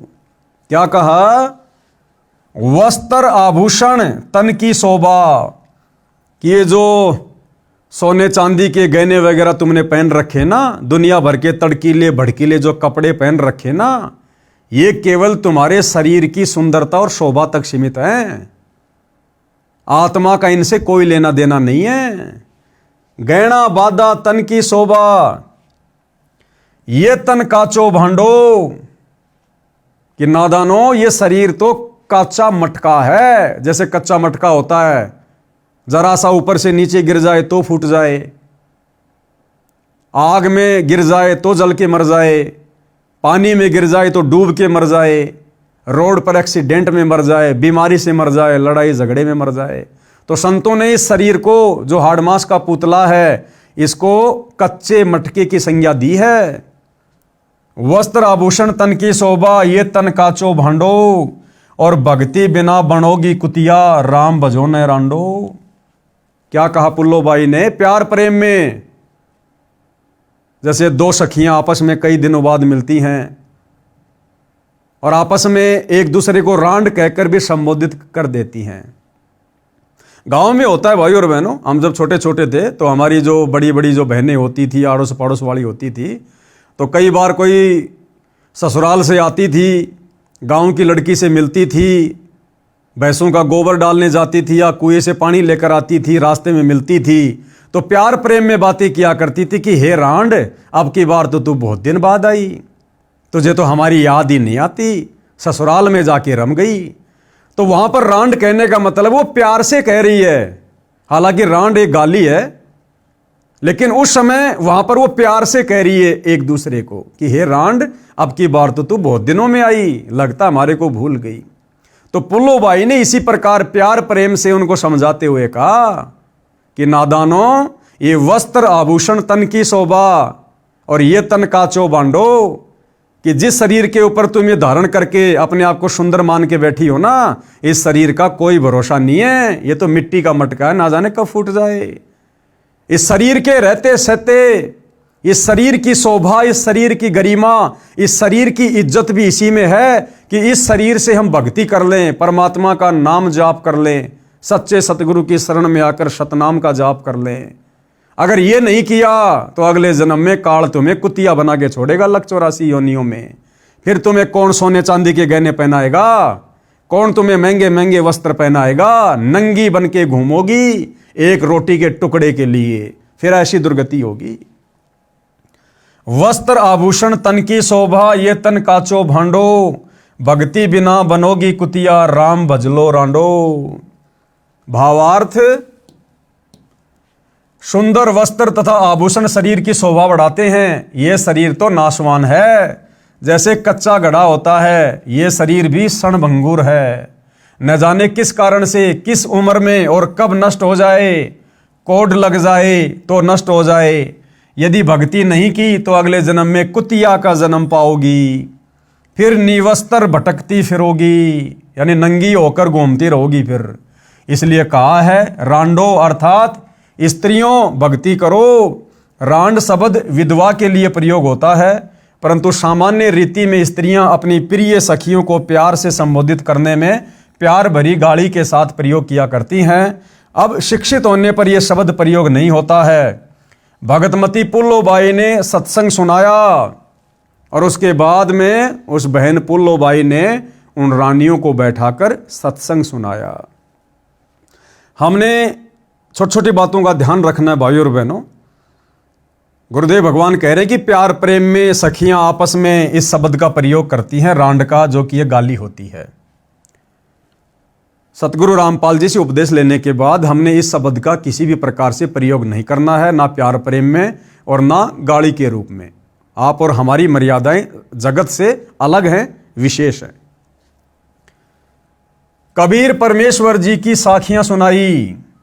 कबीर हरि के नाम बिना नारी कुतिया होए, यानी जो माता बहन चाहे कितने बड़े परिवार की हो, कितने बड़े खानदान की हो, कितनी सुंदर हो, कितनी बड़ी अधिकारी हो, अगर उसने सच्चे सतगुरु से उपदेश लेकर सत भक्ति नहीं की तो अगले जन्म में काल उसको कुतिया की योनि में डालता है, कुतिया बनाता है, कुतिया। कबीर हरि के नाम बिना नारी कुतिया होए, और गली गली भोकत फिरे भाई टूक न डाले कोई। कबीर राम रटत कोडी बलो, चूचू पड़े जो चाम, और सुंदर शरीर किस काम का, जा मुख नाही नाम। आप कितने बड़े पहलवान हैं, कितने सुंदर हैं, यदि आपके पास में सच्चा नाम नहीं है, शास्त्र अनुकूल भक्ति सच्चे सतगुरु से लेकर आप नहीं कर रहे हैं, तो कहते हैं आपका जीवन व्यर्थ है, व्यर्थ। कबीर नहीं भरोसा देही का, विनस जाए छिनमाही। इस मिट्टी के शरीर का, इस देह का कोई भरोसा नहीं है, किस कारण से और कब और किस समय यह नष्ट हो जाए। विनस जाए छिनमाही, कहते हैं इसका एक ही यूज है, इसका एक ही इसका प्रयोग है। श्वास श्वास में नाम जपो, और यतन कुछ नहीं। श्वास ऊं श्वास में नाम जपो, और ये श्वास ऊं श्वास का नाम आज इस पूरी पृथ्वी पर केवल सतगुरु रामपाल जी के पास है। कबीर श्वास ऊं श्वास में नाम जपो, व्यर्था श्वास मत खो। भाई ना जाने इस श्वास का आवण हो कि ना हो। क्यों? क्योंकि ये श्वासें परमात्मा ने हमें गिन कर दी है, काउंट करके दी है। उससे ज़्यादा हम एक श्वास भी अपनी मर्जी से नहीं ले पाएंगे। तो जब तक शरीर में श्वास है, सच्चे सतगुरु की पहचान करके, और वे पहचान तो हो चुकी है, सच्चे सतगुरु ने आकर खुद अपनी पहचान बता दी है। लाखों भगत उनके अनुयायी बनकर अपनी श्वासों का सदुपयोग कर रहे हैं। ये उन लोगों के लिए शिक्षा है जो लोग अभी सतगुरु रामपाल जी के संपर्क में नहीं हैं, उनके सत्संग सुनकर उनके भक्ति मार्ग से नहीं जुड़े हैं। गरीब सर्व सोने की लंका थी, रावण से रणधीरम। भाई एक पलक में राज्य गया, और जम के पड़े जंजीरम। परमात्मा हमें शिक्षा दे रहे कि नादानो, तुम तो ये छोटे मोटे 2-4 तोले के सोने के आभूषण पहनकर अपने आप को बहुत बड़े शहंशाह मान बैठे हो। कहते हैं लंका का राजा रावण, उसकी तो पूरी सोने की नगरी थी। रावण का महल गुरुदेव भगवान ने बताया सूक्ष्म वेद में 48 किलोमीटर ऊंची रावण के महल की सबसे ऊंची अटारी थी, 48 किलोमीटर। क्योंकि भैया 150 फुट तो उसकी हाइट थी, और कोई बड़ी बात नहीं है। उस समय सिद्धियां थी, सिद्धि शक्ति से वो अपने महलों में ऊपर नीचे आया जाया करते थे। क्योंकि रावण ने अपनी सिद्धि शक्ति से खुद भी उड़कर, अपनी सेना को उड़ाकर और देवताओं के ऊपर धावा बोल दिया था। तो इसी प्रकार से वो सिद्धि शक्ति से अपने महल के ऊपर आया जाया करता था। जैसे आजकल लिफ्ट वगैरह लग गई है, उस समय सिद्धि शक्ति से आया जाया करते थे। तो रावण की तो 48 किलोमीटर ऊंची पूरी की पूरी लंका, उसका महल सोने का था, सोने का। कहते अंत समय में बिना भक्ति के वो एक सुई की नोक जितना सोना भी साथ नहीं ले जा सका, और अंत में कुत्ते वाली मौत हुई, दुर्गति से मरा वो बिना भक्ति के। तो आप और हमारी क्या औकात है कलयुग के जीवों की? आप और हमारे शरीर का इतना वजन नहीं है। इतना तो रावण एक बार में पेशाब कर दिया करता था, पेशाब। तो भाई और बहनों, आप और हमने इस मान बढ़ाई से, अहंकार से, दिखावे से दूर हटकर, और परमात्मा ने हमें जो दुनिया का सबसे अनमोल धन दे दिया, जो धन रावण के पास भी नहीं था, कंस के पास भी नहीं था, दुर्योधन के पास भी नहीं था। बड़े बड़े ऋषि मुनि महात्मा जंगलों में जा जाकर शरीर को गला गला के मर गए।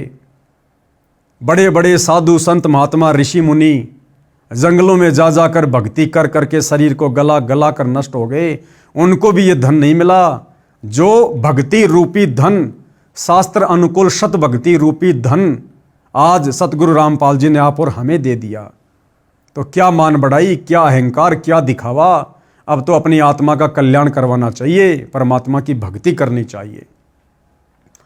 सर्व सोने की लंका थी, रावण से रणधीरम, एक पलक में राज्य गया, जम के पड़े जंजीरम। गरीब मर्द गर्द में मिल गए, रावण से रणधीरम, कंस केश चानूर से हिरणाकुश बलबीरम। गरीब तेरी क्या बुनियाद है, जीव जन्म धर लेत, गरीब दास हरिनाम बिन खाली रह जा खेत। कि है नादान प्राणी, ये रावण, कंस, दुर्योधन, इनके आगे तेरी क्या औकात है। इनके पास तो सब कुछ था, इनके पास में तो बल भी था, धन भी था, सेना भी थी, सिद्धियां भी थी, और बिना भक्ति के अंत में इनकी भी कुत्ते वाली मौत हुई। फिर वर्तमान के कलयुग के इंसान, तेरे पास भला है क्या? ना तू शरीर में उनके जैसा, ना तू धन में उनके जैसा, ना तेरे पास कोई सिद्धियां हैं। फिर तू किस बात का अहंकार कर रहा है, घमंड कर रहा है? हाथ में 5,000 का चांदी का ब्रासलेट बनवा लिया, दिन में 10 बार हाथ के झटके मार मार लोगों को दिखा रहा है, 2-4 अंगूठियां बनवा ली हैं। एक छोटा सा चुटकुला है कि दिखावा कितनी बुरी चीज है। एक व्यक्ति अपने ससुराल चला गया, पुराने समय की बात है, और उस समय जब रिश्तेदार आते थे तो चावल के ऊपर चीनी वगैरह डाल के, बूरा ऊपर से देसी घी डाल के खिलाया जाया करता था। तो सास ने अपने दामाद को थाली में चावल डाल दिए, घी डाल दिया, शक्कर डाल दी, और वो खाने लगा। और जिस हाथ से खाना खाना था उसने उसी हाथ में सोने की अंगूठी पहन ली कि सासू माँ देखेगी, बड़ी खुश होगी कि दामाद जी तो बहुत ज़्यादा पैसे कमाते हैं, देखो सोने की अंगूठी पहन रखी है। तो सास को दिखाने के लिए उसी हाथ से चावल खाने लगा, उसी हाथ से। सास का ध्यान उधर गया नहीं। जब चावल खत्म हो गए तो सास ने कहा, जी चावल और डालूं? तो उसने उसी उंगली से इशारा किया कि यहां डालो, यहां। तो सास ने वहां डाल दिए, वो भी उसने खा लिए। फिर कहा सास ने, जी चावल और डालूं? उसने उसी उंगली से इशारा किया कि यहां डालो, यहां यहां। वो सोच रहा था कि सासू माँ मेरी उंगली को देखेगी तो प्रशंसा करेगी। सासू ने ध्यान नहीं दिया। ऐसा तकरीबन 4-5 बार हुआ। अंत में सासू की नजर गई उसकी उंगली पर, चमचमाती हुई सोने की अंगूठी पर। तो सासू ने कहा, हो दामाद जी ने लगता है नई सोने की अंगूठी बनवा ली। तो दामाद ने कहा कि हे सासू माँ, इस अंगूठी की प्रशंसा अगर तू पहले कर देती, पहले देख लेती, तो ना तो तेरे चावलों का नाश होता और ना मेरे पेट का सत्यानाश होता, दोनों का नुकसान हो गया। तो कहने का मतलब है भाई और बहनों, हमने ये व्यर्थ का दिखावा नहीं करना, इसमें केवल नुकसान ही नुकसान है। अब गुरुदेव भगवान ने इन वाणियों का क्या सरलार्थ किया है। कबीर परमेश्वर जी ने अध्यात्म का विधान बताया है, यानी परमात्मा का ये नियम है।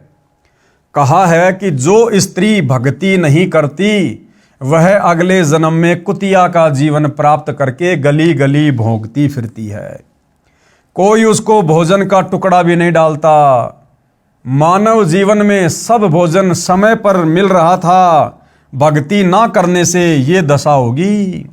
फिर ये दुर्गति होती है उन बड़े बड़े घरानों की, बड़े बड़े परिवारों की बहन बेटियों की, जो सत्संगों में नहीं जाती, जो शास्त्र अनुकूल सत भक्ति नहीं करती। फिर आगे चलकर अगले जीवन में वो कुतिया बन के नंगी घूमती हैं, नंगी एक रोटी के टुकड़े के लिए टकटकी लगा के बैठी रहती हैं। परमात्मा की भक्ति कुष्ठ रोगी क्या होता है? जिसके शरीर की खाल भी कट कट कर गिर रही है, उससे रक्त निकल कर गिर रहा है। कहते अगर ऐसा व्यक्ति भी परमात्मा की भक्ति करता है तो बहुत अच्छा है। भक्ति करने से उसका कुष्ठ रोग भी ठीक हो जाएगा और उसका भविष्य भी उज्जवल होगा। और जो भक्ति नहीं करता वो चाहे सुंदर शरीर वाला भी क्यों ना हो, उसका सुंदर स्वस्थ शरीर किसी काम का नहीं। इस जन्म में भी रोगी हो जाएगा, अस्वस्थ हो जाएगा, और मरने के बाद गधे कुत्ते के शरीर मिलेंगे, कुत्ता बनेगा, पूरे शरीर पर खुजली होगी, कीड़े पड़ेंगे। ऐसी दुर्गति उन व्यक्तियों की होती है जो व्यक्ति मनुष्य शरीर में सत भक्ति नहीं करते। आगे परमात्मा कहते हैं इस मानव शरीर का कोई विश्वास नहीं है कि यह कब तथा किस कारण से नष्ट हो जाए। इसे बचाकर नहीं रखा जा सकता। इसका एक उपाय है, भक्ति करो, इतना सुमरण करो कि एक श्वास भी नाम के जाप बिना खाली ना जाए। श्वास छोड़ते समय तथा लेते समय प्रत्येक श्वास में नाम जाप करो। यानी श्वास ऊ श्वास में नाम जपो, व्यर्था श्वास न खोए। श्वास को नाम के जाप बिना व्यर्थ में ना खो। इस श्वास का ज्ञान नहीं है, ये अंदर गया है तो बाहर आएगा कि नहीं आएगा। इसलिए गफलत ना करके भक्ति में लग जाओ। यदि आपके पास धन है और सुविधाएं भी हैं, इनके कारण भक्ति करना कभी मत भूलना। श्रीलंका के राजा रावण के पास अत्यधिक धन था, उसने सोने के मकान बना रखे थे और खुद भी योद्धा था, परंतु श्री रामचंद्र के साथ युद्ध हुआ, मारा भी गया और वो सोना भी लूट लिया गया और राज्य भी गया। ये सब एक पलक में हो गया, यानी राम जी के तीर से मारा गया। कुछ ही समय में सब कुछ नष्ट हो गया तथा यम के दूत यानी मृत्यु देवता के नौकर उस रावण को जंजीरों में बांध कर ले गए, नरक में डाला गया। वो रावण, जिस रावण ने ऊपर के लोकों पर आक्रमण करके 33 करोड़ देवी देवताओं को अपनी कैद में डाल रखा था, मृत्यु के बाद सत भक्ति ना करने के कारण उस रावण की ऊपर यमलोक में फिर दुर्गति हुई, नरक में डाला गया। नरक में यम के दूत मरने के बाद जंजीरों में जकड़ कर ले गए, जंजीरों में। तो आप और हम इस कलयुग के 2 कोड़ी के जीव, ना हमारे पास में कोई धन है ना कोई बल है, फिर आप और हमारी भला क्या औकात है कि भक्ति बिना हम सही तरीके से रह सकते हैं, हमारा भविष्य उज्जवल हो सकता है। तो रावण की तो सोने की लंका भी लास्ट में लूट ली गई। बहुत सारे भाई बहन अज्ञानता में कह देते हैं कि रावण के मरने के बाद में सोने की लंका का क्या हुआ, वो सोना कहाँ चला गया। तो दास एक बार सुन रहा था सोशल मीडिया पर, अनिरुद्धाचार्य से कोई सवाल कर रहा था कि जी रावण की मृत्यु के बाद में सोने की लंका का क्या हुआ। तो किसी ने कहा कि सोने की लंका तो जला दी गई थी। सुना था हमने कि हनुमान जी की पूंछ में आग लगाई गई, हनुमान जी ने फुदक फुदक कर पूरी लंका में आग लगा दी और सारी सोने की लंका जल गई। तो फिर किसी ने सवाल किया कि जी हमने सुना सोना तो कभी जलता ही नहीं है, सोना तो जलता ही नहीं है। फिर वो अनिरुद्धाचार्य चुप हो गया। फिर वो कहने लगा कि वो सोना जब वो पिघला तो वो समुद्र में जाके बह गया। यानी अपनी बात को किसी भी प्रकार से नकली धर्मगुरुओं ने ऊपर रखना है, लेकिन भाई और बहनों यथार्थता क्या थी ये परमात्मा ही बता सकते हैं। तो सतगुरु रामपाल जी ने सच्चाई बताई कि रावण की मृत्यु के बाद वो सोने की लंका का क्या हुआ। गुरुदेव ने बताया कई करोड़ों की संख्या में वानर गए हुए थे श्री रामचंद्र जी की ओर से युद्ध करने के लिए, और जब रावण मर गया उसके बाद में वो वानर सोने को उठा उठा कर ले आए थे। कोई 2 किलो लाया, कोई 5 किलो लाया, कोई 10 किलो लाया। इस प्रकार से वो सोने की लंका को लूट लूट कर लेकर आ गए थे। रावण जैसे मर्दाने यानी सूरवीर मिट्टी में मिल गए तथा मथुरा का राजा कंस, उसका प्रसिद्ध पहलवान चाणूर, कंस का नौकर केसी, रूपधारी राक्षस तथा हिरण्यकशिपु जैसे बलवान भी भक्ति बिना जीवन व्यर्थ कर गए। हे सामान्य प्राणी, तेरी क्या बुनियाद यानी तेरी क्या औकात है? तू किस आधार से बचेगा? तू कर्मों के अनुसार भिन्न भिन्न जीवों के शरीर धारण कर लेता है। संत गरीबदास जी ने परमेश्वर कबीर जी के बताए ज्ञान से कहा है कि भक्ति ना करने से तेरे को ऐसे हानि होगी जैसे किसान खेत में बीज ना बोने से भूखा मरता है, उसे कोई लाभ नहीं होता। इसी प्रकार इस मनुष्य शरीर में और इस समय परमात्मा धरती पर आए हुए हैं। पूर्ण ब्रह्म परमात्मा सारी सृष्टि के मालिक कबीर देव सतगुरु रामपाल जी के नाम से धरती पर प्रकट हैं सत भक्ति लेकर।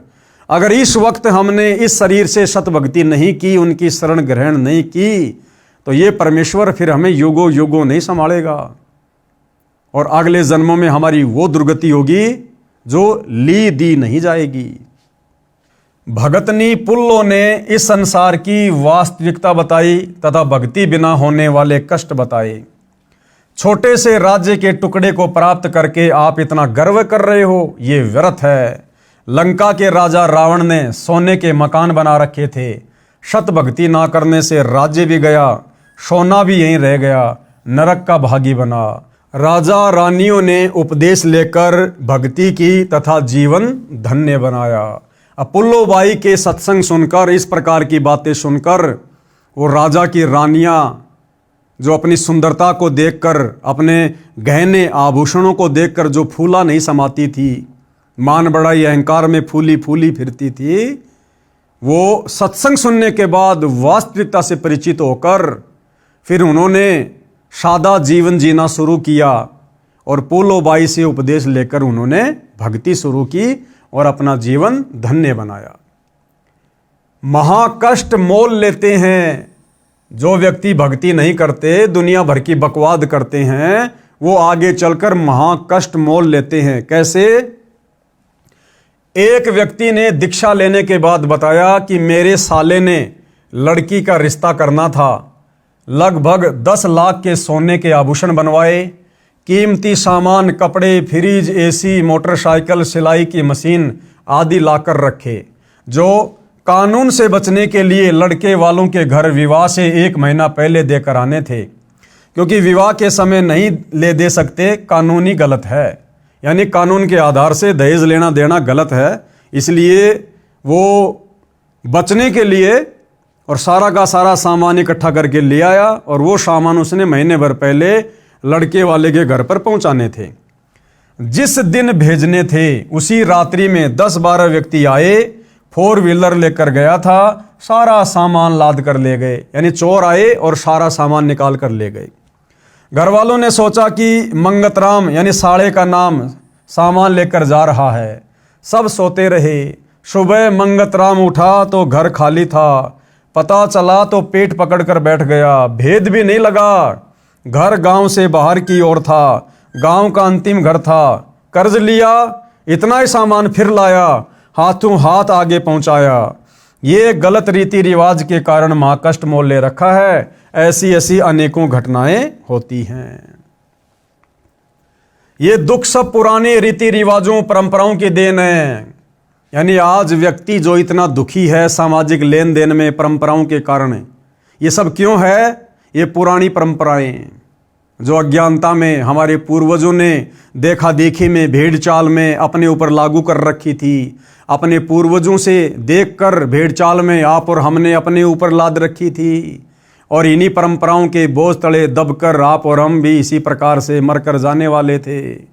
लेकिन सतगुरु रामपाल जी भगवान ने दया करी, मेहर करी, हमें सत ज्ञान से परिचित करवाया, हमें सत भक्ति प्रदान की और इन व्यर्थ की सामाजिक परंपराओं से हमें दूर किया।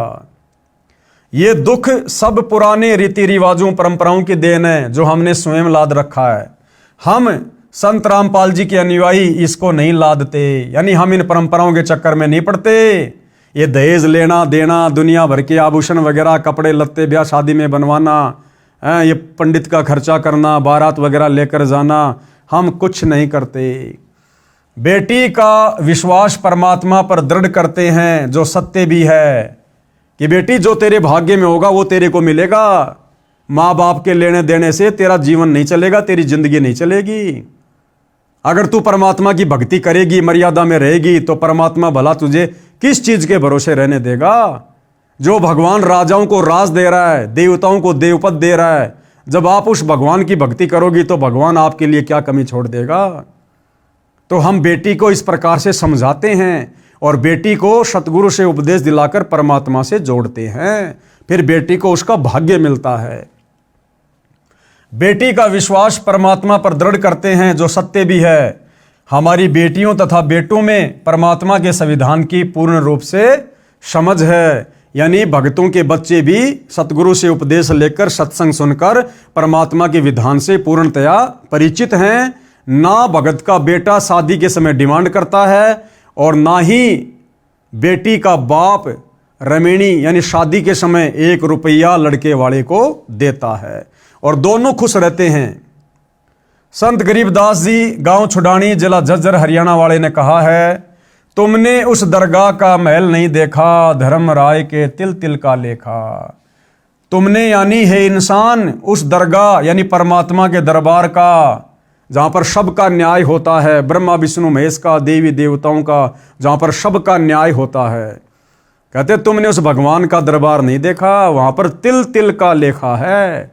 अगर किसी से व्यर्थ में लिया, किसी को व्यर्थ में दिया, वो चाहे किसी परंपरा के तहत हो, चाहे किसी रिवाज के तहत हो, कहते हैं वो चुकाना पड़ेगा अगले जन्मों में। अर्थात संत गरीबदास जी ने कहा कि आपने धर्मराय यानी परमात्मा का न्यायाधीश का महल न्यायालय नहीं देखा, जहां पर एक एक तिल यानी दाने दाने पैसे पैसे का लेखा यानी अकाउंट होता है। एक कथा जो सब शंकाओं का समाधान कर देगी। अब इसी विषय पर गुरुदेव भगवान हमें एक कथा सुना रहे हैं। एक लेवा एक देवा दूतम, कोई किसी का पिता न पूतम। इस संसार में कोई किसी का बाप बना हुआ है, कोई किसी का बेटा बनकर जन्म रहा है, कोई किसी की माँ है, कोई किसी की बेटी है। यानी आपस में हम जितने भी रिश्ते नातों में बंधे हुए हैं, ये क्या है भाई और बहनों? ये हमारे पूर्व जन्मों के संस्कार हैं। ये संस्कार क्यों बने, कैसे बने? इसी प्रकार एक दूसरे से लेने देने के चक्कर में बने। किसी का हमने खा लिया, किसी ने हमारा खा लिया, और ये सोचकर निश्चिंत बैठे थे कि बस कुछ नहीं होगा। लेकिन तुमने उस दरगाह का महल नहीं देखा, धर्मराय के तिल तिल का लेखा। वो पिछले जन्म का चढ़ाया हुआ ऋण आज वर्तमान में हम एक दूसरे के रिश्तेदार बनकर हम उसको पूरा करने में लगे हुए हैं। हमने जिसका पूर्व जन्मों में हड़पा था, खाया था, लेकर दिया नहीं, आज हम उसका चुका रहे हैं।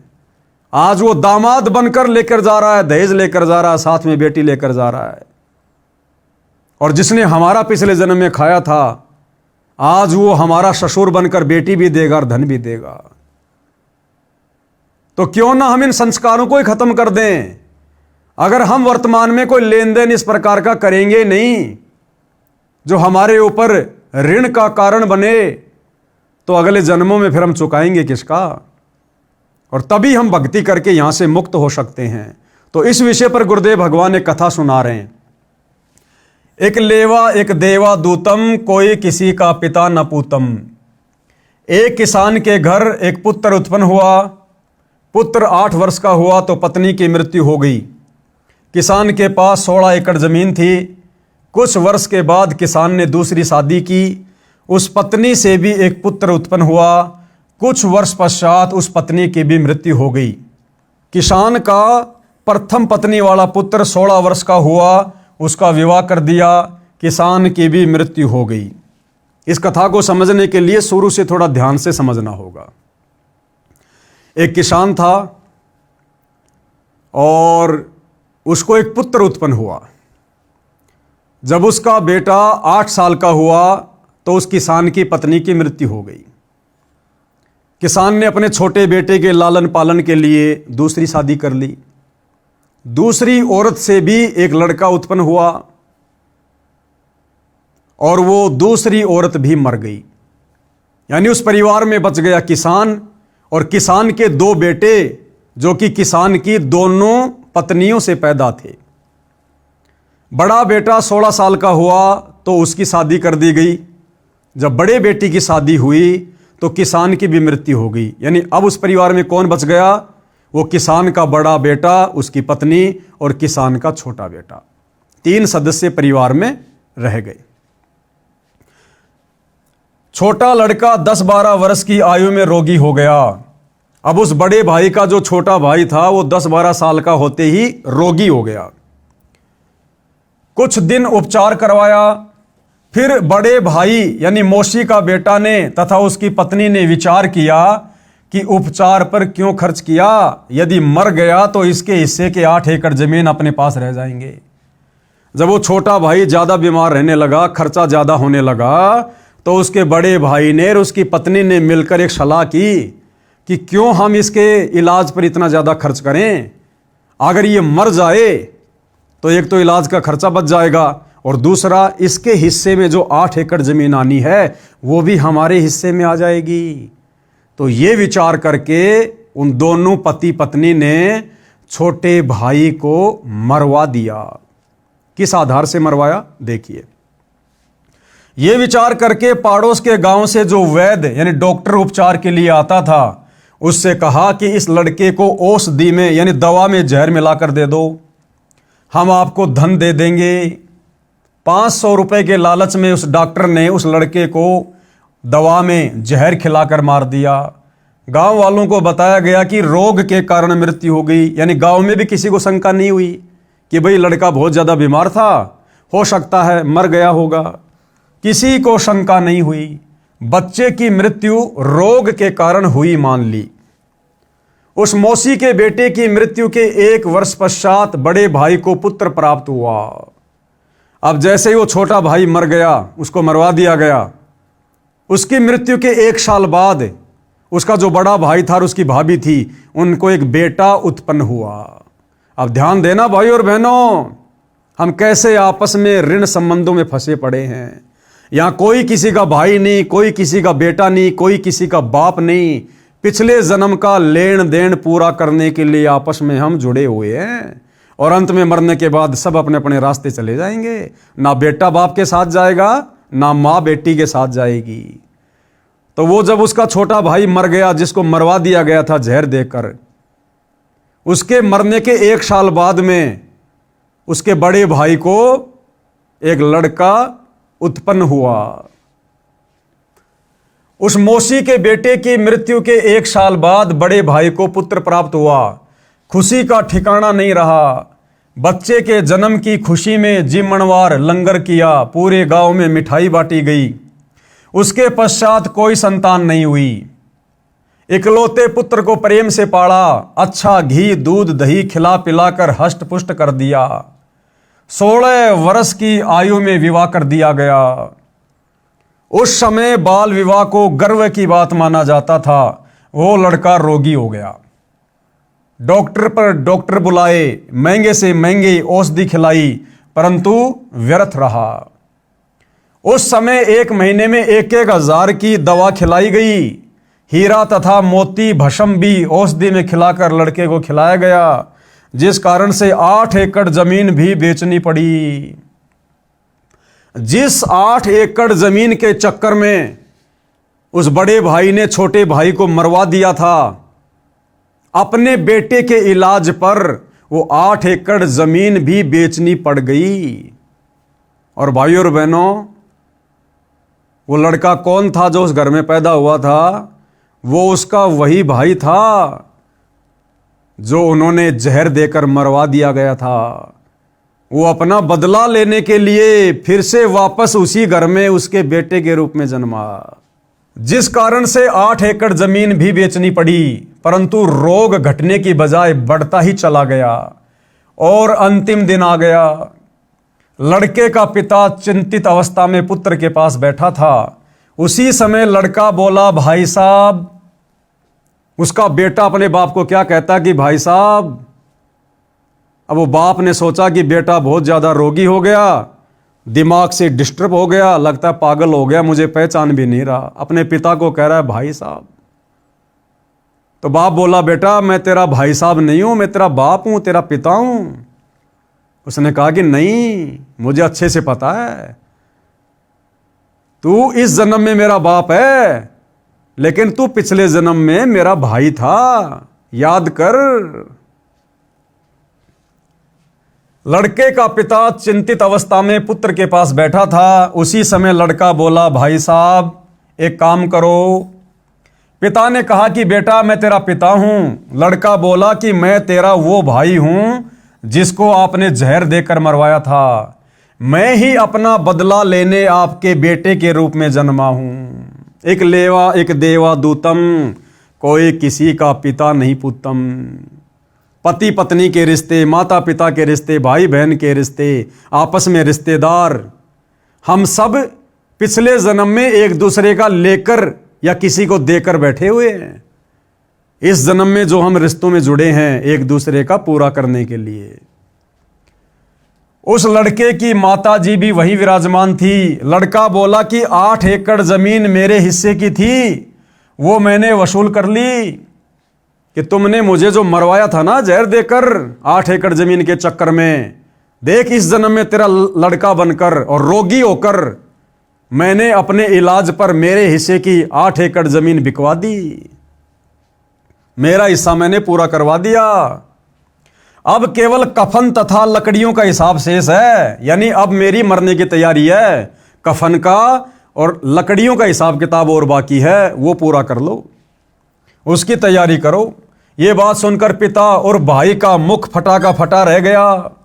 अब ये बातें सुनकर वो तो हक्का बक्का रह गए कि भैया ये बात तो हमारे अलावा किसी को पता ही नहीं थी, इस बच्चे को कहां से पता चली। तो उनका भी पक्का यकीन हो गया कि ये तेरे घर में जो लड़के के रूप में जन्मा है ये तेरा वही भाई है। ये बात सुनकर पिता और भाई का मुख फटा का फटा रह गया। अपने किए पर दोनों पति पत्नी ने पश्चाताप किया। परमात्मा का विधान अटल है। कौन सा विधान? एक लेवा एक देवा दूतम, कोई किसी का पिता न पुतम, ऋण संबंध जुड़े सब नाता, अंत समय सब बारह बाटा।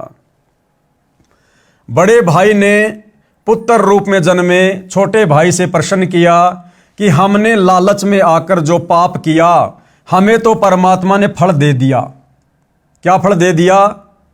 कि हमारे तो तू एक ही बेटा था, उसके बाद कोई संतान हुई नहीं, तो हमारा तो कोई खानदान कोई वंश चलाने वाला भी नहीं मिला, बुढ़ापे में हमारी कोई सेवा करने वाला भी नहीं बचा, तो हमें तो हमारे किए का फल मिल गया।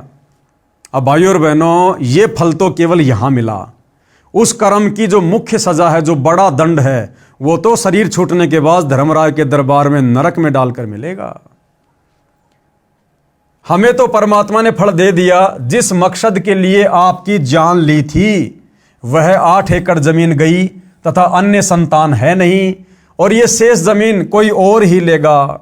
हमारा तो नाश हुआ सो हुआ, ये तो होना ही चाहिए था। यानी उनको भी फिर दुख हुआ, पश्चाताप हुआ जो कर्म उन्होंने किया था। परमात्मा ने न्याय किया, परंतु जो लड़की आपकी पत्नी रूप में आई थी, इसने कौन सा अपराध किया है जिस कारण से यह सती प्रथा के तहत आपके साथ जिंदा जलाई जाएगी? अब उसके बड़े भाई ने क्या कहा कि भाई हमने जो किया उसका फल तो हमें परमात्मा ने दे दिया, हमारे तो परिवार का सत्यानाश हो गया, वंश चलाने वाला भी कोई नहीं बचा। 8 एकड़ जमीन जिसके लिए तेरे को मरवाया था वो तेरे इलाज पर खर्च हो गई। 8 एकड़ हमारे हिस्से की, हमारे संतान है नहीं, तेरे मरने के बाद भाई बंधु खाएंगे पिएंगे उसको।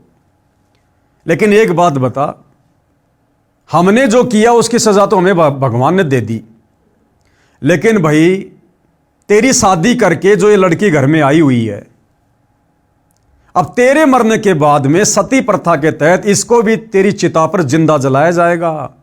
मुझे यह बता कि इसको कौन से कर्म की सजा मिलेगी? लड़के ने क्या बताया? इसके साथ भगवान ने अन्याय किया है। छोटा भाई उर्फ बेटा बोला कि मेरी मौत के 2 वर्ष पश्चात वो डॉक्टर भी मर गया था जिसने मुझे 500 रुपए के लालच में जहर देकर मारा था। ये पत्नी वही डॉक्टर वाली आत्मा है। अब इसको वो फल मिलेगा कि जिस डॉक्टर ने 500 रुपए के लालच में आकर और मुझे दवा में जहर देकर मारा था ना, मेरी पत्नी के रूप में वही डॉक्टर वाली आत्मा आई हुई है। अब इस नादान को उस 500 रुपए के लालच में जो इसने मुझे मार दिया था, अब इसको मेरी चिता पर जिंदा जलाकर मारा जाएगा। तुमने उस दरगाह का महल नहीं देखा, धर्मराज के तिल तिल का लेखा। अब ये जिंदा जलाई जाएगी। उस समय सती प्रथा जोरों पर थी। पति की मृत्यु के बाद पत्नी को जिंदा उसी चिता में जलाया जाता था। अब समझाना क्या चाहते हैं भाई और बहनों हमें गुरुदेव भगवान? प्रिय पाठ को विचार करो, परमात्मा की दृष्टि से कुछ नहीं छुपा है। जैसा करेगा वैसा भरना पड़ेगा। प्रत्येक परिवार इसी प्रकार संस्कार के कारण एक दूसरे से जुड़ा है। कोई पूर्व जन्म का कर्ज उतारने के लिए जन्मा है तो कोई पूर्व जन्म का कर्ज लेने के लिए जन्मा है। अनेकों उदाहरण है। कैसे? पिता ने लड़के को पढ़ाया, शादी से 2 दिन पहले दुर्घटनाग्रस्त होकर मर गया। वह अपना कर्ज पिता से लेने आया था। बेटा जवान हुआ, कार्य करके निर्वाह करने लगा। पिता रोगी हो गया, लाखों रुपए लगे, व्यर्थ रहे और मर गया। ये पिता पिछले जन्म का कर्ज लेने आया था, कुछ देने आया था। लड़की का विवाह किया, 2 साल के बाद लड़की मर गई। बहुत दहेज दिया था। वह दामाद पूर्व जन्म के ऋण के बदले में लड़की भी ले गया और धन भी ले गया। वर्तमान में जो किसी के साथ धोखा करके धन हड़प लेते हैं, वह धन अगले जन्म में दामाद बनकर वसूलेगा। परमात्मा का अटल विधान है, बुद्धिमान को संकेत ही पर्याप्त है। यानी समझदार भाई बहनों को तो संकेत ही पर्याप्त है। अपना मेहनत करके खाओ, नेक नीति ईमानदारी से खाओ। व्यर्थ में शादी विवाह में दहेज वगैरह लेना देना बंद कर दो, अन्यथा तुमने उस दरगाह का महल नहीं देखा, धर्मराज के तिल तिल का लेखा। रिश्वत लेना देना, चोरी ठगी काला बाजारी मिलावट करना छोड़ दो। ये चुकाना पड़ेगा यहीं भी और अगले जन्म में भी। गधा कुत्ता शुअर बनकर उस व्यक्ति के घर में बैल बनकर आएगा, ऊंट बनकर आएगा, सारा दिन खेत में काम करेगा, वो चुकाना पड़ेगा। किसी के घर में भैंस बनकर जन्मेगा, किसी का गधा बनकर जन्मेगा, सारा दिन मिट्टी ढोएगा, वो पिछले जन्म का कर्जा पशु योनि में भी चुकाना पड़ेगा। तो समझदार व्यक्ति कभी ऐसी आपत्ति मोल नहीं लेता। उपरोक्त केवल कथा नहीं है, यह हकीकत है। कोई ये कहता है कि ये तो डराने के लिए कथा बनाई है, किसने देखा है क्या होगा। तो गुरुदेव कह रहे हैं जैसे चोर को कोई व्यक्ति समझाते हैं कि भाई चोरी मत किया कर, जब पकड़ा जाएगा तो पहले तो जनता पिटाई करेगी, फिर पुलिस पीटेगी और जेल में भी कष्ट उठाना पड़ेगा। अब यदि कोई कहे कि ये तो चोर को डराने के लिए कहा है, किसने देखा है कि आगे क्या होगा।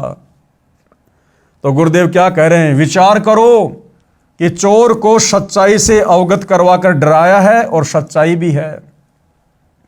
अब यह बात कहकर चोर को डरा भी दिया, अगर वो डर जाएगा, चोरी छोड़ देगा तो बच जाएगा। और यह हकीकत भी है, चोर पकड़ा जाएगा तो फिर क्या क्या होता है। तो भैया यदि हमें परमात्मा के विधान का ज्ञान नहीं है तो क्या परमात्मा का विधान बदल जाएगा। ये तो महापुरुषों ने बताया है, शास्त्रों में लिखा हुआ है, हमारी आंखों के सामने ऐसी घटनाएं आए दिन घटित हो रही हैं। अरे हम इंसान हैं, बड़ा अच्छा खाते हैं पीते हैं, मौज मस्ती से परिवार में रहते हैं, गर्मी सर्दी से मकान बनाकर अपना बचाव कर रखा है। और ये दुनिया भर के जंगली जानवर, क्या उनको दुख नहीं होता? क्या उनको ठंड में ठंड नहीं लगती? क्या गर्मियों में गर्मी नहीं लगती? क्या जानवरों को, पशु पक्षियों को भूख नहीं लगती, प्यास नहीं लगती? क्या उनकी डंडों से पिटाई होती है तो क्या उनको दर्द नहीं होता? क्या उनके पैरों में कांटे चुभने से दर्द नहीं होता? वो इतना कष्ट क्यों उठा रहे हैं?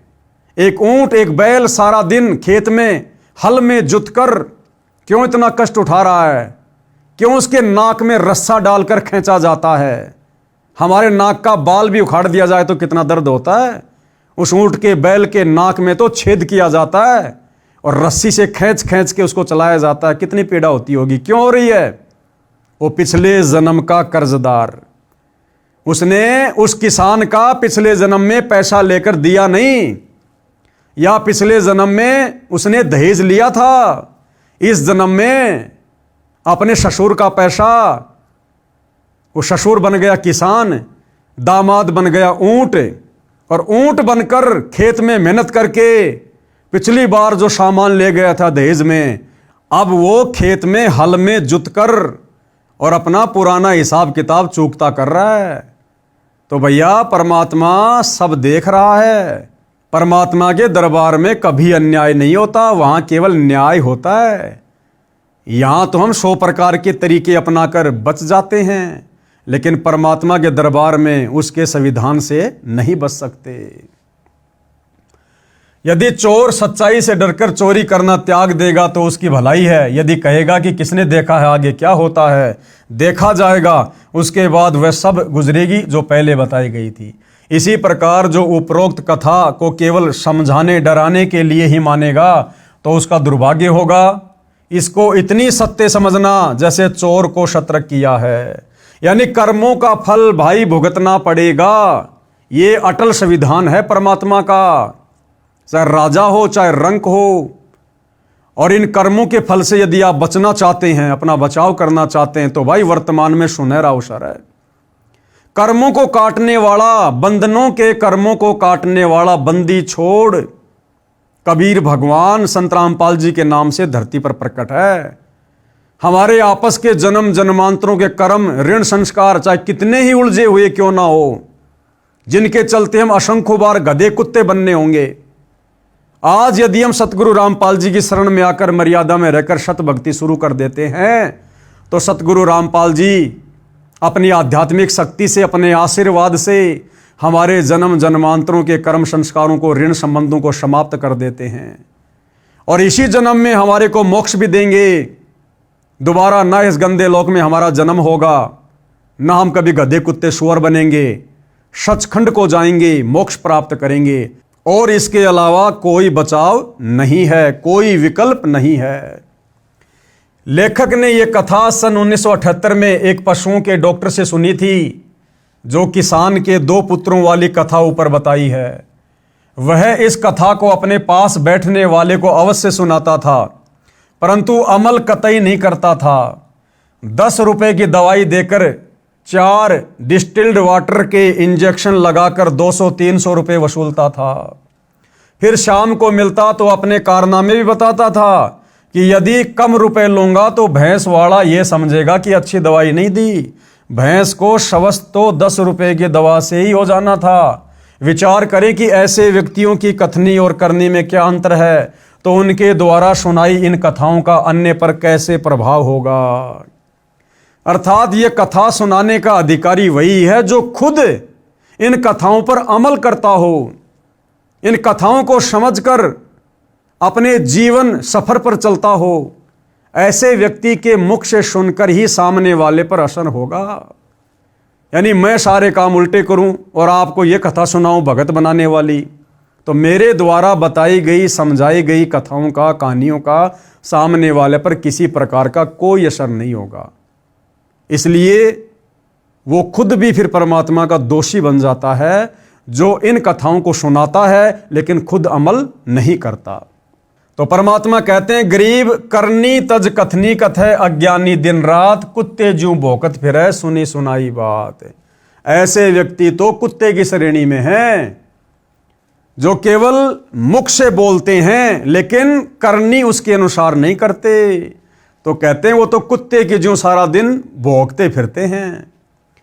संत गरीबदास जी ने कहा है कि जो ज्ञान की बातों के अनुसार क्रिया नहीं करते, जो अन्य को सुनाते हैं, वे अज्ञानी व्यर्थ में कुत्ते की तरह सुनी सुनाई बातें बकते रहते हैं। ये बातें कहन सुनन की नहीं है, यानी ये कथा केवल सुनाने तक सीमित नहीं है, इन कथाओं पर हमने अमल भी करना है। ये तो कर पाड़ने की हैं, यानी अपने जीवन में लागू करने की हैं, धारण करने की हैं, यानी इन पर अमल करना चाहिए। परमात्मा के विधान को समझकर निर्मल जीवन यापन करें, ना किसी को खिलाएं ना किसी का खाएं। हाँ, आपत्ति में किसी की मदद करना कोई बुरी बात नहीं है, लेकिन धोखाधड़ी करके किसी का रुपया हम ना हड़पें ना खाएं। जीवन की राह को काटू रहित बनाएं, परंपराओं का भार कम करो, बोझा लादकर सफर तय नहीं किया जा सकता। यदि आपको 10, 20, 50 किलोमीटर लंबी यात्रा करनी है पैदल, और यदि आपकी पीठ पर वजन बहुत ज़्यादा है, तो आप जी कभी भी सफ़र तय नहीं कर पाओगे, बहुत दुखी हो जाओगे। लंबी यात्रा करने वाला कम से कम सामान रखता है। तो भाई और बहनों, आप और हमारी यात्रा तो 16 शंख कोश की है। 16 शंख कोश हमने सतलोक जाना है, बहुत लंबा सफ़र है। यदि हमने इन परंपराओं का बोझ अपने ऊपर से नहीं उतारा, शादी विवाह में दुनिया भर का खर्चा, दिखावा, लेना देना, त्योहारों के समय दुनिया भर का लेना देना, दिखावा, यदि हमने इन परंपराओं का, रीति रिवाजों का, कुरीतियों का, त्योहारों का वजन, ये बोझ अपने ऊपर से नहीं उतारा, तो हम कभी भी सतलोक की इतनी लंबी यात्रा पूरी नहीं कर पाएंगे। अर्थात हम कभी भी मोक्ष प्राप्त नहीं कर पाएंगे। और मोक्ष नहीं मिला तो फिर भाई और बहनों क्या होगा? सर्व विदित है। फिर इस भक्ति के करने से 2, 4, 5, 10 हमें लगातार मनुष्य जन्म भी मिल जाएंगे। वो जन्म भी हमारे साफ सुथरे होंगे, कोई दिक्कत नहीं है, क्योंकि वर्तमान में हमने भक्ति की है, सतनाम का जाप किया है, सच्चे सतगुरु को दान धर्म किया है, तो परमात्मा किसी का रखता नहीं है, ठीक है। लेकिन उसके बाद क्या होगा, क्योंकि मोक्ष तो हुआ नहीं, हमारी भक्ति खर्च होगी, फिर हमें 84 लाख योनियों में भी जाना पड़ेगा। अगर कभी मनुष्य जन्म मिला तो किसी गरीब के घर में, निर्धन के घर में मिलेगा। और हमने जो संस्कार युगों युगों से बिगाड़ रखे हैं, फिर वो सारा लेन देन हमने खुद ही करना पड़ेगा। किसी का गधा बनना पड़ेगा, किसी का सूअर बनना पड़ेगा, किसी का बैल बनना पड़ेगा, सारा दिन खेत में काम करना पड़ेगा, ईंटों के भट्ठों पर गधा बनकर सारा दिन ईंटें ढोनी पड़ेंगी। फिर हमारा जीवन, हमारा भविष्य नरक बन जाएगा, नरक। तो भाइयों और बहनों, ऐसी आपत्ति को दुर्बुद्धि प्राप्त प्राणी मोल लेता है। बाकी जिसको सच्चे सतगुरु के सत्संग मिल गए, ये सतज्ञान मिल गया, धर्म कर्म की अगली पिछली अगम निगम की जानकारी हो गई, वो आत्मा कभी भी इन परंपराओं में पढ़कर, व्यर्थ के रीति रिवाजों में पढ़कर, त्योहारों के चक्कर में पढ़कर, एक दूसरे से फालतू के लेन देन के चक्कर में पढ़कर अपने जीवन को बर्बाद नहीं करेगी। केवल अपने गुरुदेव के बताई गई सत भक्ति को मर्यादाओं में रहकर अध्यात्म में आगे बढ़ेगी, तभी हमारा जीवन सफल होगा। तो भाइयों और बहनों, आज के इस वीडियो में केवल इतना ही। पुस्तक धरती के ऊपर स्वर्ग, इस पर आज हमारा ये 3रे नंबर का वीडियो था। कल गुरुदेव के आशीर्वाद से सेवा में फिर हाजिर होंगे। तब तक सभी भाई बहन गुरुदेव से आज्ञा लेते हैं। बंदी छोड़ सतगुरु रामपाल जी भगवान की जय हो।